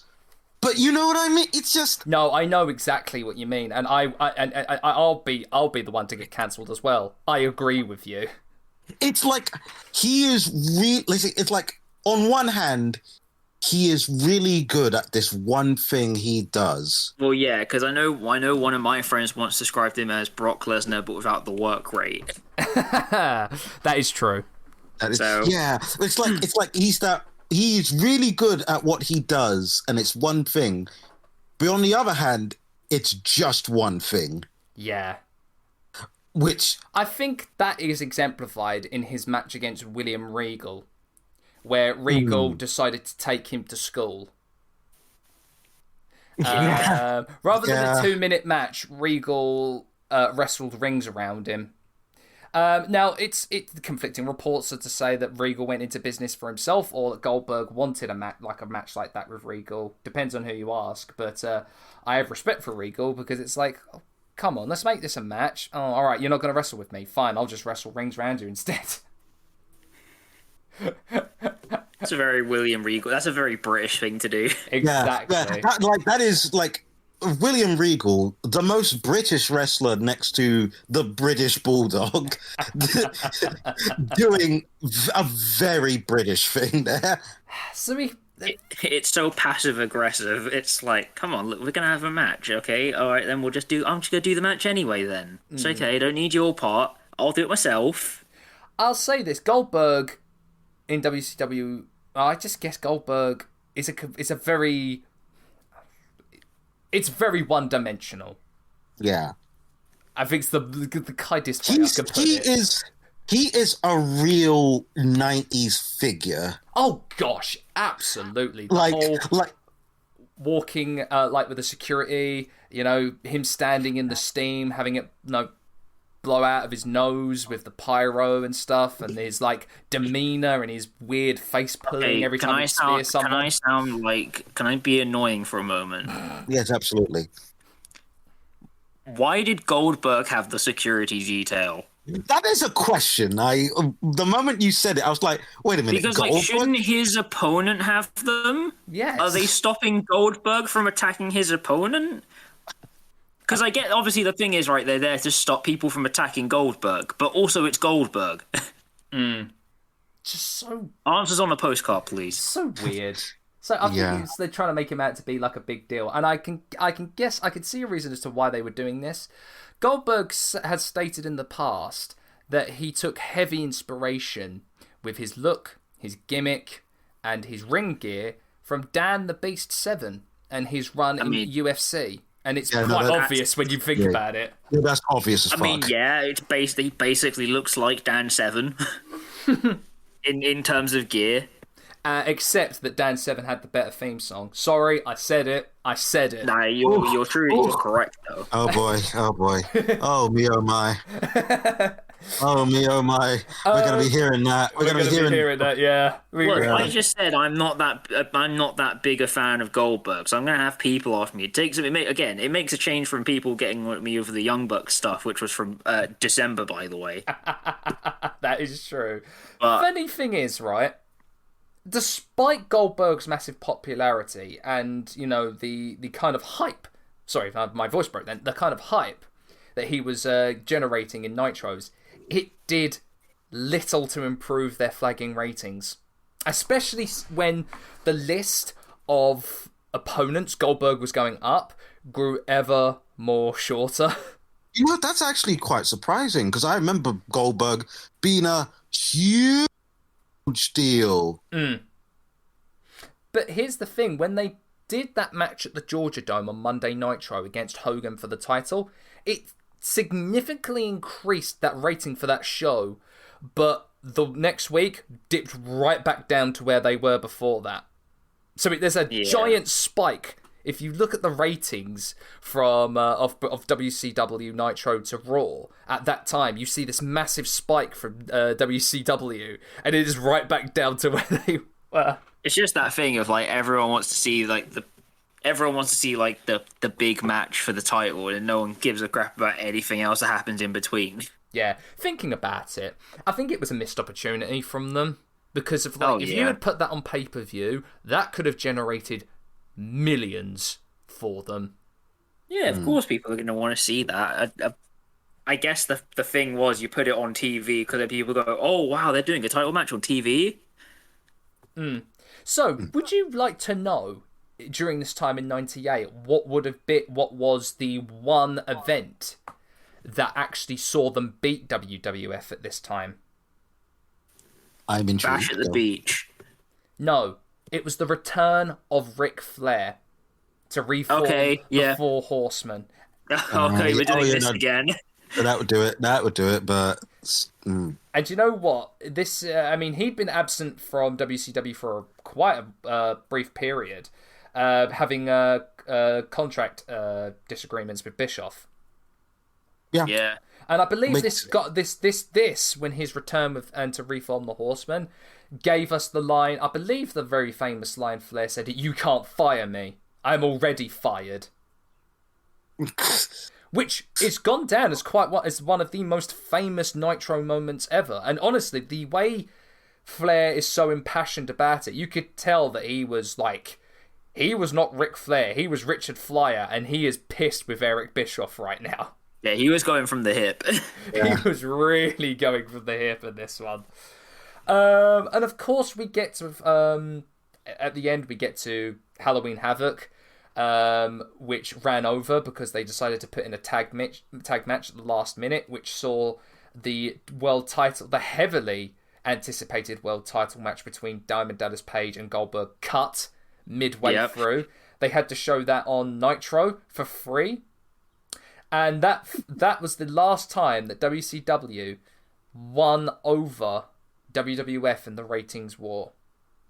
Now the timing faux pas, right? I'm sorry, but you're there and you're booking a wrestling event and you have your world title match and you forget that you have a limited space on pay-per-view.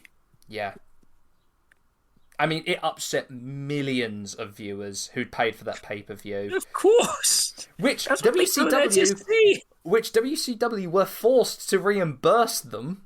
Yeah, because they didn't deliver the product they promised. Yeah. Only to have consumer protection rights. Exactly. Only to have them see the main event for free the next night. Now, there's a name I mentioned there that I really want to bring up because the man's story is absolutely phenomenal and I feel deserves his own spotlight. And I feel, honestly, alongside another person we're going to be talking about when we get to 2000, I feel was one of the staple names of WCW. And that is Diamond Dallas Page. Wow, DDP, man. DDP is the story of a wrestler who shouldn't have been a wrestler, but did and became one of the absolute bloody best in WCW. So here's the thing. Yeah. We all know the story. Diamond Dallas Page was originally a manager in the AWA and then eventually would go on to WCW, managing, I think it was the Diamond Corporation, I believe. And his manager, he managed Diamond Stud, who of course then would become Scott Hall. Yep. And at the age of 32 decides, you know what? I don't want to be a manager. I've always wanted to be a wrestler. So he decides to become a wrestler at the ripe old age of 32. Only finally getting his first match at the age, I believe, of maybe, it might have been 35. I may be getting the timeline wrong on that. But he was in his mid-30s by the time he was wrestling. And of course, with that, would seem numerous runs with the US Championship. And then slowly and eventually become WCW champion and become the People's Champion. Yeah, I mean, we should keep in mind that, when we say mid-30s, this is an American. British wrestlers, on the other hand, that is true. Well, 35 is you can start at 35 and wrestle until you're 60. There's still plenty of people kicking about on the UK independent scene who are at least in their 50s. Absolutely. But DDP though, the man's just genuinely must just be built different. It's the yoga, I swear. No, you know what? I think enough people have sworn on it that it must be the yoga. The yoga must be fantastic. And just the thing of going from being a manager to then training to wrestle, becoming a main eventer for a big company. Man, he tagged with Cole Malone. And also as well, yeah, and At like this also time. as well, when you think about it like that, like I can imagine that probably pissed off the WCW management. Now, here's the thing. He was friends with Bischoff. As a matter of fact, it pissed off Hogan. Oh, of course. Oh, here comes a guy who's way too old now getting this opportunity. As a matter of fact, Savage and Flair were really supportive of DDP. Savage was kind of like... But Randy Savage is a G, though. Oh, absolutely. Savage was like, I tell you what, because they were having a match, I believe one time they were having a match together, and Savage was supposed to go over, to which Savage goes, oh, you know something, man? You can have the rub this time. Oh, yeah. I don't know why I did it that way, but I did. I can't take it back now. But no... I did the Hogan voice earlier, so you're good. We've set precedent. True. But I think it just shows how he was really quite beloved by the talent up to a certain point. And, you know, Bishop, a lot of people did have, well, Hogan might have had a problem with him being Bischoff's friend and stuff, but I think, geez, but the fact he was in his mid-30s, was having these great caliber matches, I think DDP proved his own and was worthy of being in the main event position. And as I said, he was the first guy to a very famous scene of Hall and Nash trying to recruit DDP. He was the first guy to reject them. He did the whole shtick of putting on the NWO shirt, shook hands with Nash, and decided, nope, diamond cutters him straight into the ground. And then he runs into the crowd are going nuts, and he does, of course, the self-high five, the diamond sign, and that's when he was proclaimed as the People's Champion. Which I'm still angry that WWF didn't do DDP versus The Rock. Yeah, what happened there? It's called DDP went to WWF, and WWF were like, what do we do with him? I don't know. Stalker. Lower card. Have him be a stalker. Oh, God. I've got many words about that, but we'll get onto that in a future episode. But no, like, seriously, I feel like I would have been...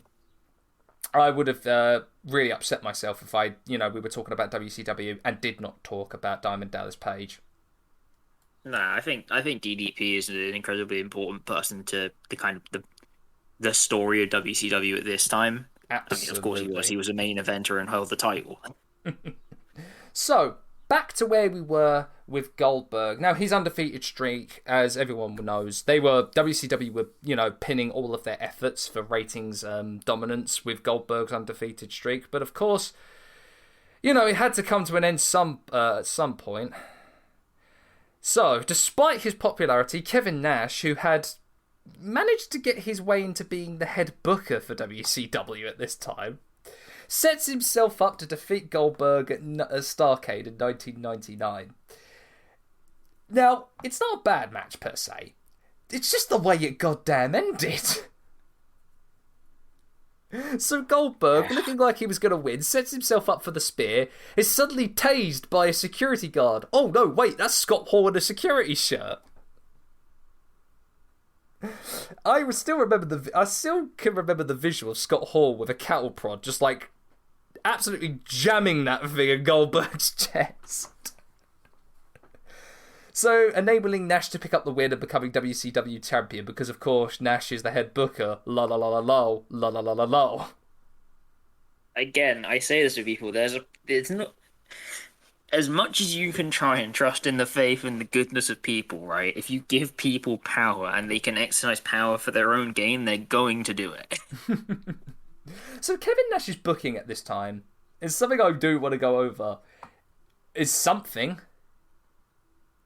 It's certainly something. Oh man, this was terrible, because I'm going to have to go over the flipping... I'm going to have to go over it. Yes. January 4th, 1999. It's Monday Nitro. The match originally advertised for this one is a Starrcade rematch between Nash and Goldberg. Now, as a result, the arena, which again is the Georgia Dome, was a complete sellout with 40,000 people packing the Dome to watch this rematch. Now, during the whole event, they're billing this as the biggest match in the history of our sport, you know, and they say, oh, unlike the WWF, this is a real main event, you know. Oh, God, right. But instead of Goldberg and Nash, Goldberg was kayfabe arrested after apparently stalking Miss Elizabeth, and was replaced by the returning Hulk Hogan. Yeah, here we go. Who had been absent from the company as part of an angle where he would claim to be retired from wrestling. The match starts. Hogan fakes a punch on Nash, but then instead of going through with it, pokes him in the chest, where Nash oversells it. Hogan pins him to win the WCW Championship. Hence, you better watch out. You might see the Fingerpoke of Doom. This bit. And of course, the NWO has reunited to form the NWO Elite. The more things change, the more they stay the same. Yeah. Now, ladies and gentlemen, this, of course, was the exact same episode where, under direct orders from Eric Bischoff, Tony Schiavone was told to give away the results of Monday Night Raw that saw Mick Foley become WWF champion, thinking, oh, now that we've given that result, they'll all stay for this main event. Turns out that had the exact opposite effect. That is, like, genuinely, when I hear about that, I'm like, that is one of the most, I'm going to say, smooth brain moments ever. Of course, the very famous line from Schiavone saying, that's going to put some butts in the seats.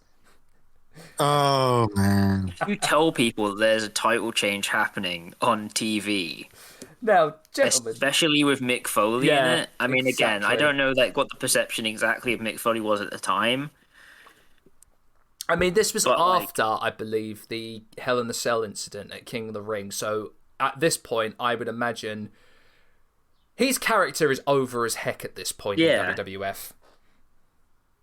Absolutely. So, gentlemen, do you know the number of households who, when Schiavone made that announcement, changed the channel to watch Mick Foley win the WWF Championship? It was some ridiculous number, I think. Okay, so we're saying at this time, right? Yeah. WCW was pulling, what, 4 mil? 4 mil, 4 to 3 at this point. I'm going to go 1.5 million. It was 300,000 households at that moment. All right, then. But over the course, Nielsen ratings indicate that it shortly became 1 million as the night went on. It's crazy, isn't it? That's crazy. This one there, and I'm like, they're saying that as if like they don't know what's happening on their own show. Yes. Yeah. Oh my God. So, before we get on to my next chapter, I'll quickly run down some of the things that were happening around in WCW in 1999. A lot of things, actually. So, they were trying their absolute best to kind of capture pop culture at its best and worst, I'd imagine. Getting in Dennis Rodman for another match, getting Jay Leno to have a match with Hulk Hogan. Yeah. Let's not forget that visual. Having Rick Steiner have a promo with Chucky to promote the 1998 film The Bride of Chucky. Let's not forget that. And remember, at this time, the mid-card was absolutely being decimated, with guys who are really wanting to hit that main event spot not getting any chances, and most of them looking for greener pastures in the WWF. I can't understand when you have guys like Jericho, Malenko, Billy Kidman, Chavo Guerrero, and Eddie Guerrero, Perry Saturn, Raven, Booker T, and Rey Mysterio, you would keep them away from the main event scene. Real talk, it's literally just Hulk Hogan. It's really I was going to say, I believe that the answer to your question is 5 letters long, begins with H, ends with N, and rhymes with Bogan. That is true. Let's not forget as well about this time in late 99. WCW began to lose around $5 million a month. Yeah, that's a fair bit of money to be hemorrhaging like, every month. Because of this, Harvey Schiller, who was head and president of Turner Sports and acted as Eric Bischoff's kind of boss, fired him. After that and several failed storylines, including WCW pumping a considerable amount of money to license Kiss to have a wrestler called the Kiss Demon. Oh no. God damn it, Kiss. Let's not forget that they had Kiss. Can we stop giving Gene Simmons money and authority? Yes, please. Oh, man. So with Bischoff's removal, an announced $1 million contest was scrapped, and a planned Nitro animated series was scrapped as well. The very infamous Road Wild pay-per-view, which was basically Eric Bischoff on a motorbike holiday in Sturgis, was cancelled as well. Because, come on, everyone knows Eric Bischoff loves motorbikes, and that was just an excuse for him to have a motorbike holiday. Yep. Not that I blame him, though. So this brings us to the year 1999 and the arrival of Vince Russo and Ed Ferrara. Dun dun dun. Oh, He was so Bischoff was unexpectedly replaced by was replaced by the Vice President of Strategic Planning, Bill Bush, who would then bring in Vince Russo and Ed Ferrara as head creatives and writers. They presented themselves to Bill Bush as the heads and the geniuses behind the Attitude Era, and he offered him lucrative contracts for them to jump ship to WCW, hoping that they could capture what Rinso and Ferrara was replicating with their Crash TV to bring that into WCW. To mixed results, shall I say? Yeah. So, where do we start with Russo in WCW? Are we still in 99 at this point? I mean, we're talking 99, 2000 at this point now. Okay, well, let's just start off the top from 2000. January 2000. Okie doke. So, January 2000. Bret Hart, unfortunately, at this time, had to vacate the World Heavyweight Championship due to an errant super kick from Goldberg hitting him square in the head and causing quite an awful concussion, which was a build-up of previous concussions that he had in the weeks prior. It's just a shame that Bret had been picked up all this momentum and finally became world champion. He loses it in such an awful fashion. So, of course, the world title bounces around and eventually falls into the lap of the returning Sid Vicious. Starting with the bumbling idiot Sid, because of course Vince Russo likes a bumbling idiot in his company. Of course, at this time, Sid gave us the very famous "You are half the man that I am, but I have half the brain that you do" promo to Kevin Nash. It's so great. And of course, one of my favourite moments, of course, is when Goldberg would demolish and crush Sid's car with the very famous, "Hey Moses, where's my car, man? Oh, it's in Bay 22. 22! Oh, man, they really made Sid out to be a bumbling freaking idiot at this point. And of course, this would garner the very famous bouncing around of the WCW Championship in the year 2000. God, it bounced from Jarrett to Nash to Nash to Jarrett to Jarrett to Nash to Hogan to Nash. And in the midst of all of this, they were still trying to do the car crash television that was paved so successfully to WWF, but fast forwarding it at about five times speed, which never worked. And it was never going to work at this time. I think one of the things at this time as well, wasn't there just a bunch of angles that would just start and just never get expanded on at any point? Absolutely. Of course, which led to the very famous moment of a Nitro in 2000 where a returning Eric Bischoff came back with Vince Russo, who had been on a little break, and vacated every single championship in WCW to That was a great mix day things for. up.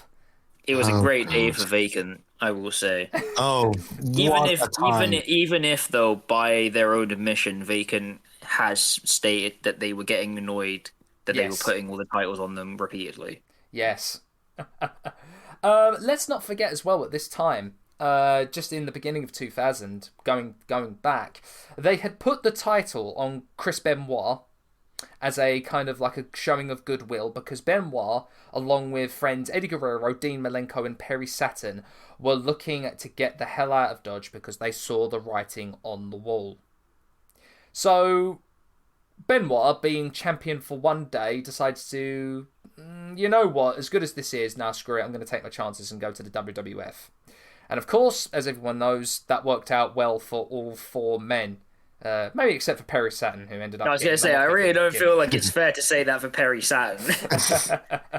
He got Terry Runnels, so there we go. Maybe To that's be the fair, consolation. like, most of Perry Saturn's issues in WWF are largely caused also by Perry Saturn. Yeah, So, it's true. Of course, they would become the popular stable known as the Radicals. Gosh, with under Russo's leadership, with the whole thing of him now being a front-facing talent, for some bizarre reason, being the force, the president, I guess you could say, the authority figure for WCW, Yeah. they were tanking in the ratings. Nitro, it was genuinely a visual representation of let's just throw stuff at a wall and see what sticks, but actually throwing stuff at a wall. exactly. Gosh, the storylines they had here with Sting and Vampiro that didn't end up well. They had the ICP though, so you know, shout out to my juggalos and juggalettes. ICP. They had the Great Muta in that stable with Vampiro as well, which blows my mind. The Great Muta is now technically a member of ICP by association, is what you're saying. Yes, pretty much.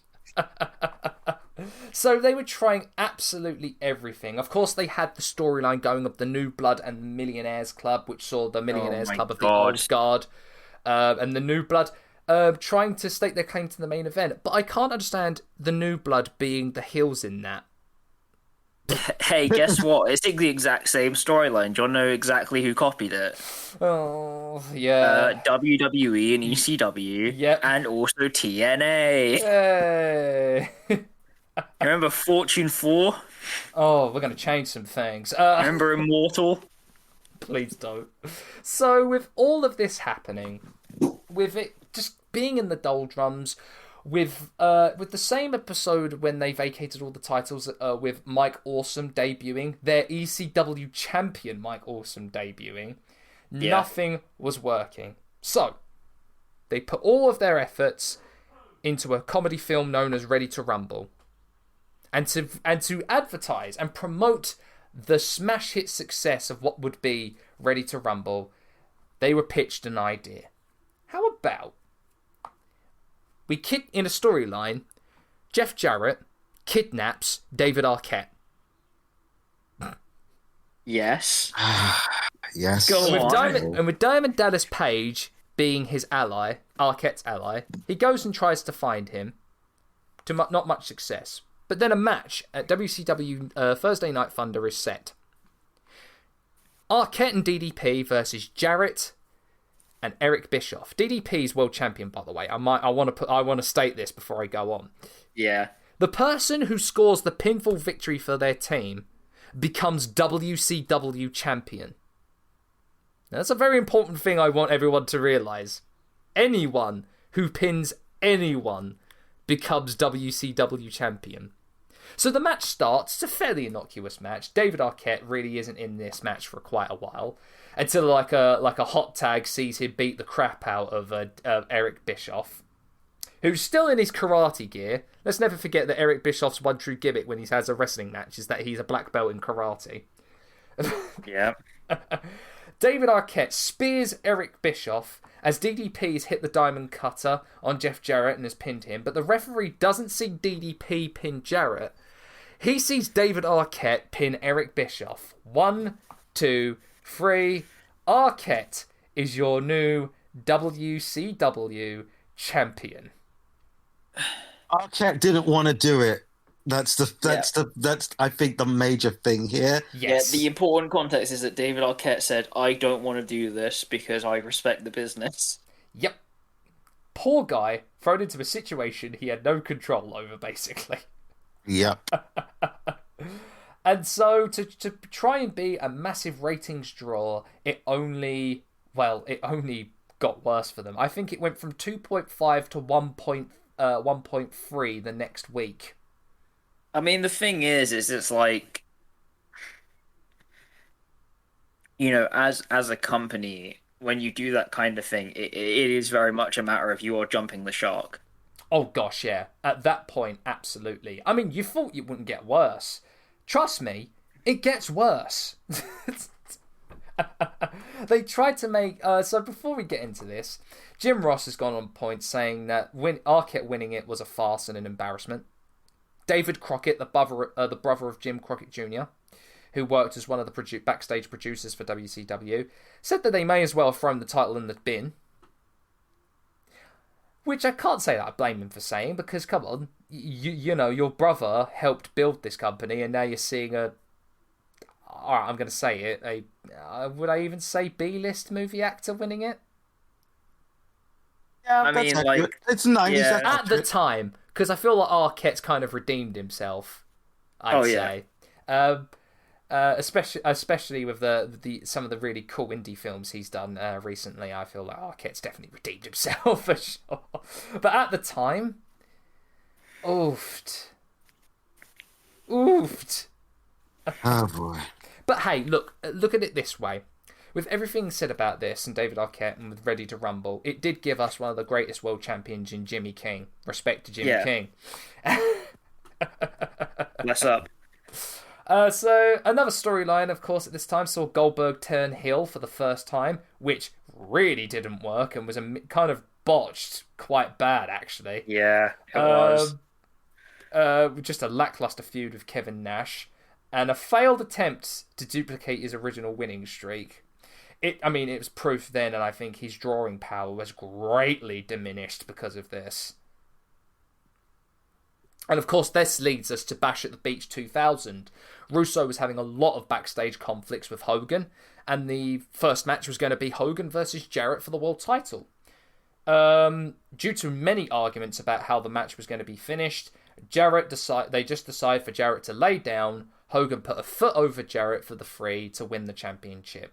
Hogan gets on the mic and says, well, this is shit. I don't want this happening anymore. And I was like, is it shit like this that's why the company's in the shape it's in? Yeah. I believe that's what he said. Which brings Vince Russo out to deliver a shoot speech calling Hogan a piece of shit, which would eventually lead to Hogan filing a defamation of character lawsuit to Vince Russo. But the match was changed to have Booker T up against Jeff Jarrett. And this leads to Booker T winning his first world championship. Now, before we get into the worst part of the 2000, I want to talk about Booker T and how that man, through sheer force of will and grit, managed to finally get to the position he deserved at his time in WCW. It genuinely took him, going through basically hell. Yep. Yes. Absolutely. It took him from going... They say that he grew his dreads in hell trying to get up to this moment. Exactly. Yeah. He ended up going from Harlem Heat, one of the best darn tag teams WCW ever had, to going out on a singles run for the US Championship, to losing the T in his name, to then becoming G.I. Bro, to then finally winning the World Championship. I say that Booker T fucking deserved that. I fucking love G.I. Bro. But of course, he would flip-flop it between himself and Jarrett at this time in 2000, culminating in the San Francisco 49ers match. This is going to sound really... Did Steiner win it at this point as well? No, after the San Francisco 49ers match. After the 49ers match, which is, again, one of the most cursed match types to ever exist. Infuriated by Russo's actions at Bash at the Beach, Bischoff left WCW once more. This again, you could definitely tell at this time it was going absolutely downhill, because guess what? Vince Russo, in all of his infinite wisdom, decided to book himself in a cage match with Booker T for the world title with escape rules. Goldberg spears Russo through the cage, and as Russo was the first one out, he is now WCW champion. You see, this is why, right? You have to be careful with the technicalities of rules in wrestling. Yes. This moment is, I honestly find fascinating on so many levels. Like, it's hard. It's so hard to even talk. Where do we begin with this moment? It's the fact that Vince Russo is in full New York Giants American football gear for this match. Or that he booked himself into a shoot, brother? I don't know. It's just... I just God, again, I think that I'll just have to talk about this at the end. Let's talk about this at the end. Of course, this leads again to I'd say was, the final nail in the coffin for them. With Booker T and Steiner still having really good matches at this point. They had a great match at Fall Brawl. WCW Mayhem would see Steiner win the title and become the longest reigning WCW champion in the year 2000. Believe it or not, I believe it changed 22 times in the year 2000, the World Heavyweight Championship. Good Lord. Good fucking God. It's just crazy, isn't it? So, by the year 2000, Russo was completely gone from the promotion, leaving Terry Taylor and Johnny Ace to hold the reins at this time. My goodness. Johnny Ace. So we get to 2001. The attempted buyout from Eric Bischoff. So, how did this come about? I'm glad I asked, Sam. Time Warner, of course, at this time, Time Warner was about to become a thing, with AOL about to buy out Ted Turner's company. One of the things, as everyone knows, in the buyout at this time of that was that AOL had no business in wanting to have a wrestling product. And so, but also... where were we? Yes. So, the financial burdens at this time, when AOL was looking at it, when WCW was kind of hemorrhaging funds from Ted Turner, was proof that that they weren't what's the word? They weren't the most profitable company in the world. Hi, welcome to our office. Here's the pit where we burn all the money. So, with all of this, and Ted Turner so stringent in keeping wrestling as a thing, when AOL merged with Time Warner, Turner was effectively forced out of the company, and this gave them the impetus to see what they can cut from Turner. So, as WCW tried to alleviate the strain of debt in 2001, it just proved too much for AOL Time Warner.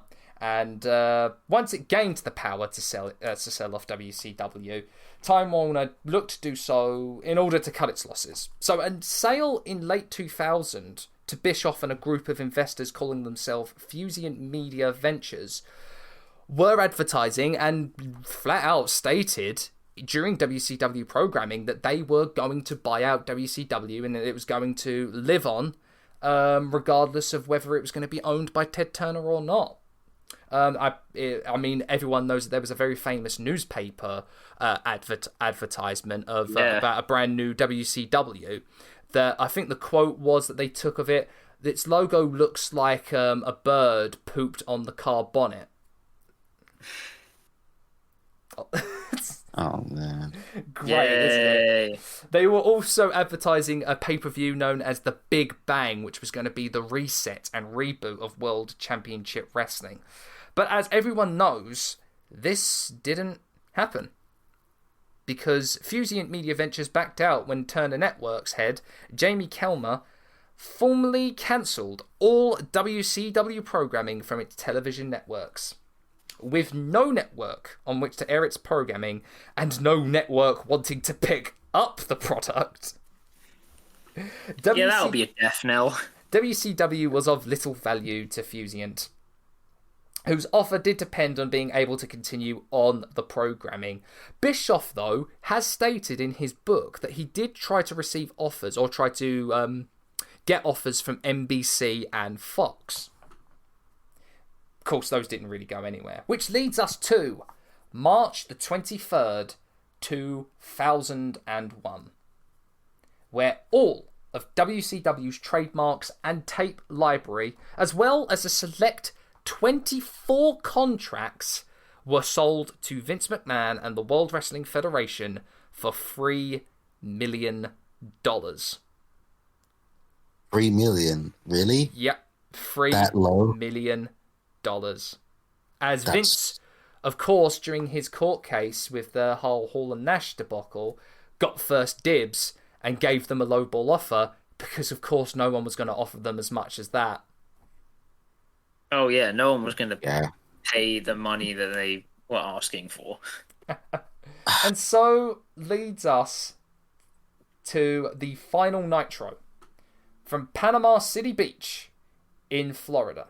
Now, I'm going to, like we did with our last episode, I'm going to run down the card for WCW Nitro, Night of Champions. Now, I'll say this, right? Great visual of having it like during spring break on a beach. Great visual. But it's just a shame that not many people turned up, despite the fact that there was going to be free beer at the event. I would have thought more people would have turned up to this. Yeah.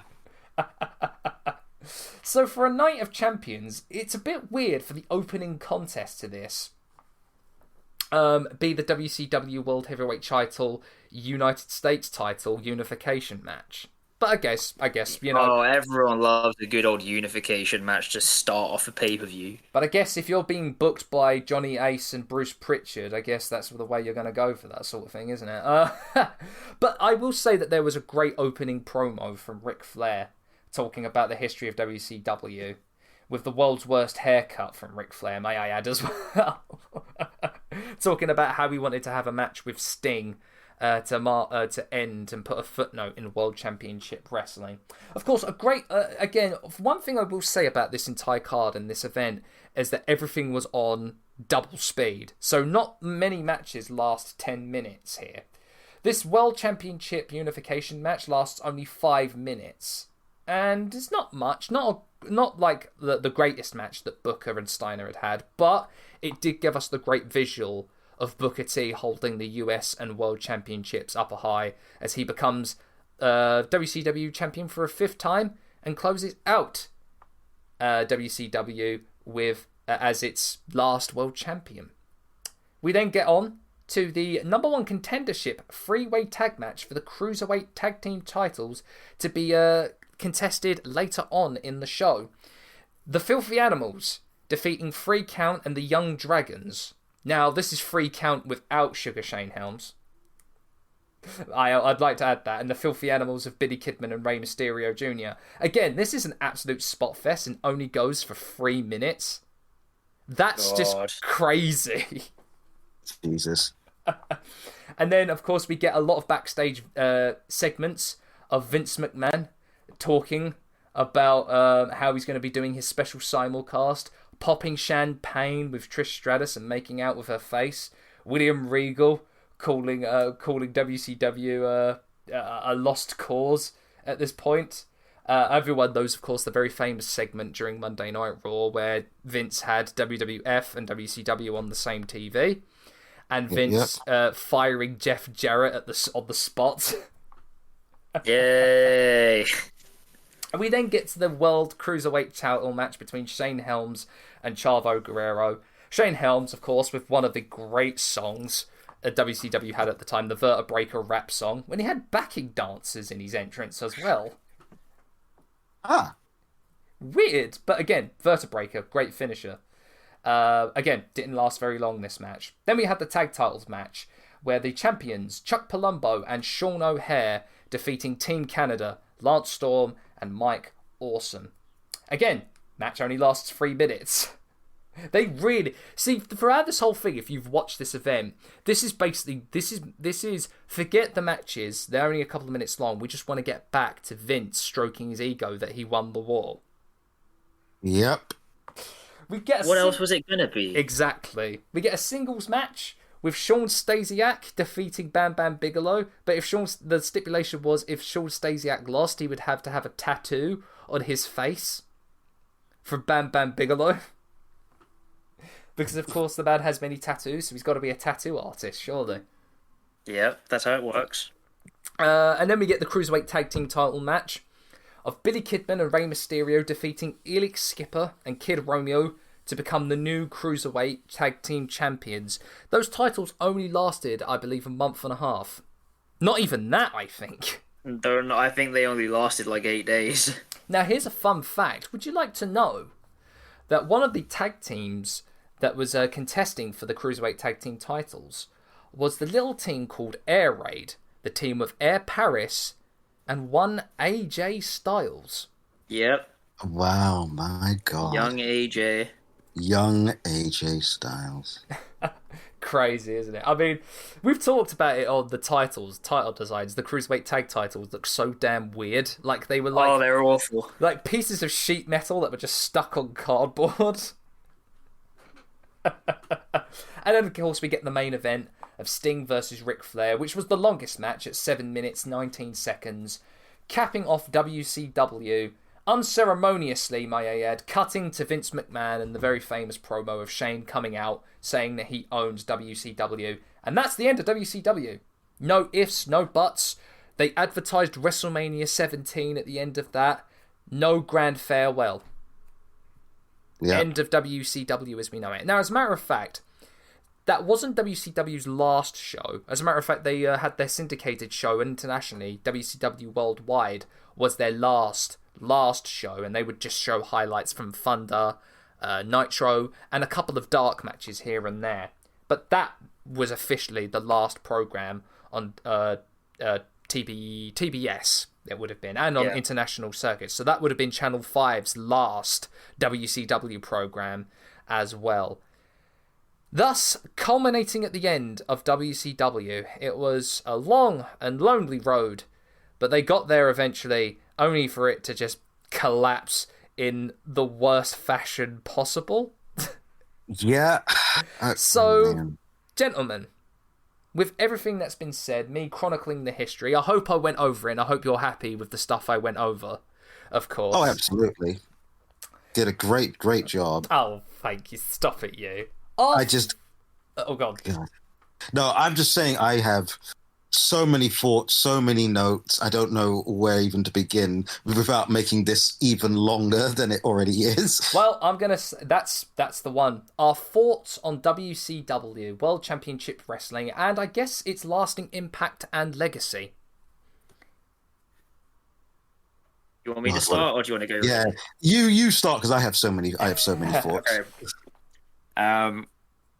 In terms of the legacy of WCW, I think the big thing that should be its legacy is as a competitor in a weird way.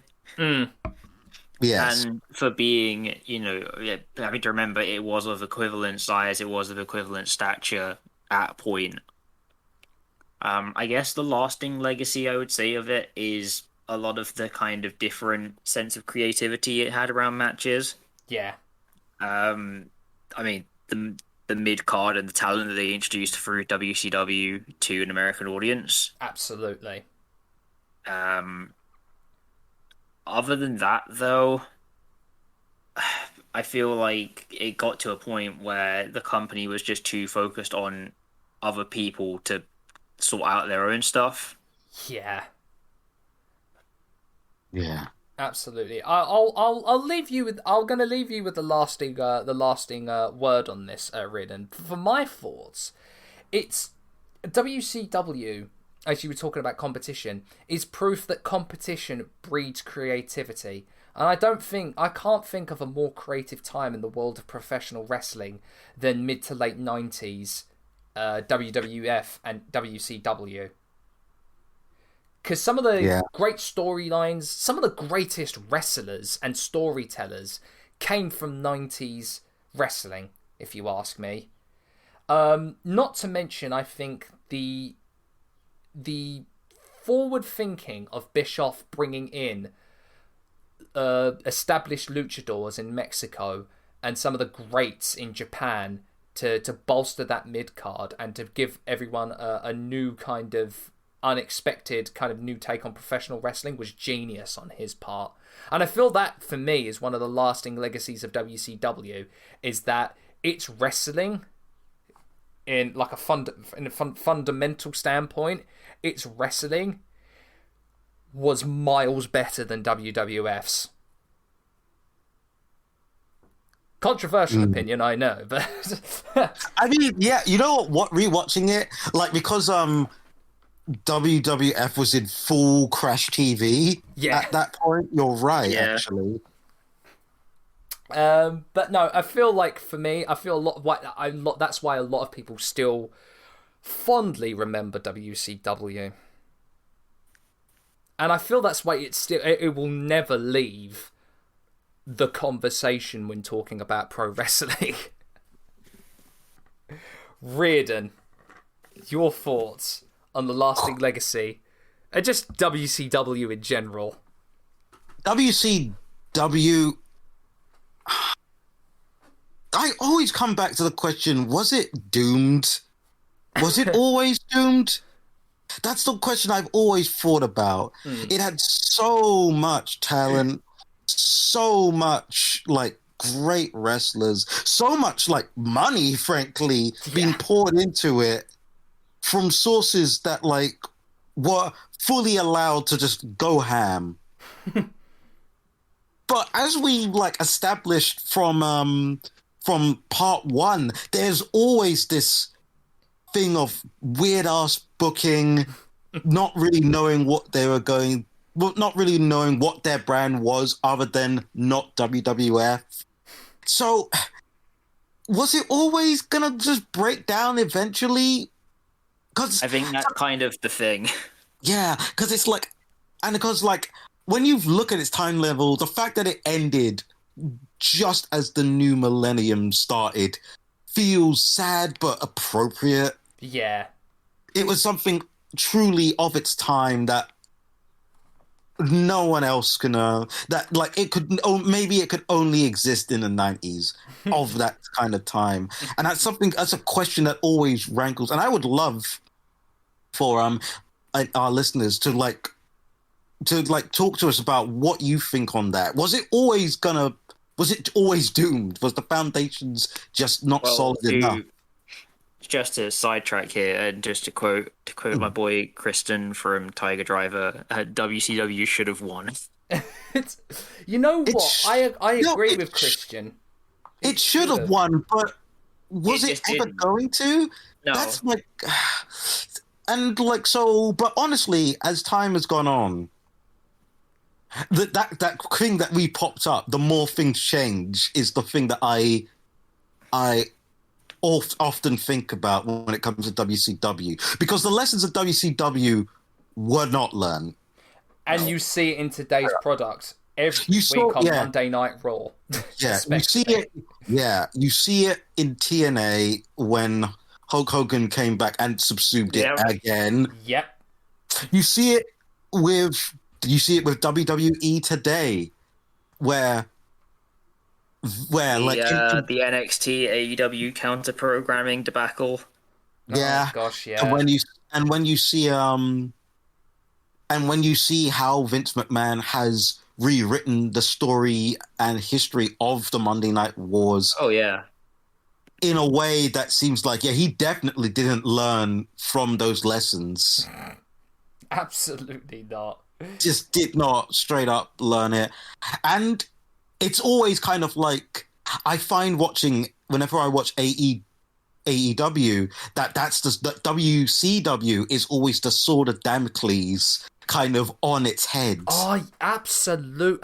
No, thank you, Riordan, because that's same. I feel that all the time. Like, and I think what's not helped is that a lot of fans, I feel a lot of fans, I guess for unfairly as well, make too many comparisons to WCW with AEW.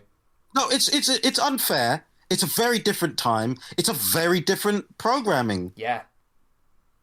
But I wouldn't say it's unreasonable to have that in the back of your head. Absolutely. Especially with, like, you know, whenever, like, especially considering, like, the death of WCW was the death of any kind of serious competition for at least 20 years? Yeah. I mean, because I know people could say TNA, and they did make a bloody good go of it. Look, I love TNA. I do. We all do. But nah, I'm sorry. It just never was. Nah. And the fact that they tried it was another death knell blow again. It's that. It's always this specter that's hung around. Yeah. And it's always kind of like, it's a cautionary tale. WCW is a true cautionary tale because it had everything that it could have done and it just crashed upon the rocks. And yeah, that's honestly, that if there's anything like, if I have a note, it's those who do not learn from history are doomed to repeat it. That's my word on it, to be quite honest. Is a fantastic quote to end this two-parter on the history of WCW. I am exhausted after that.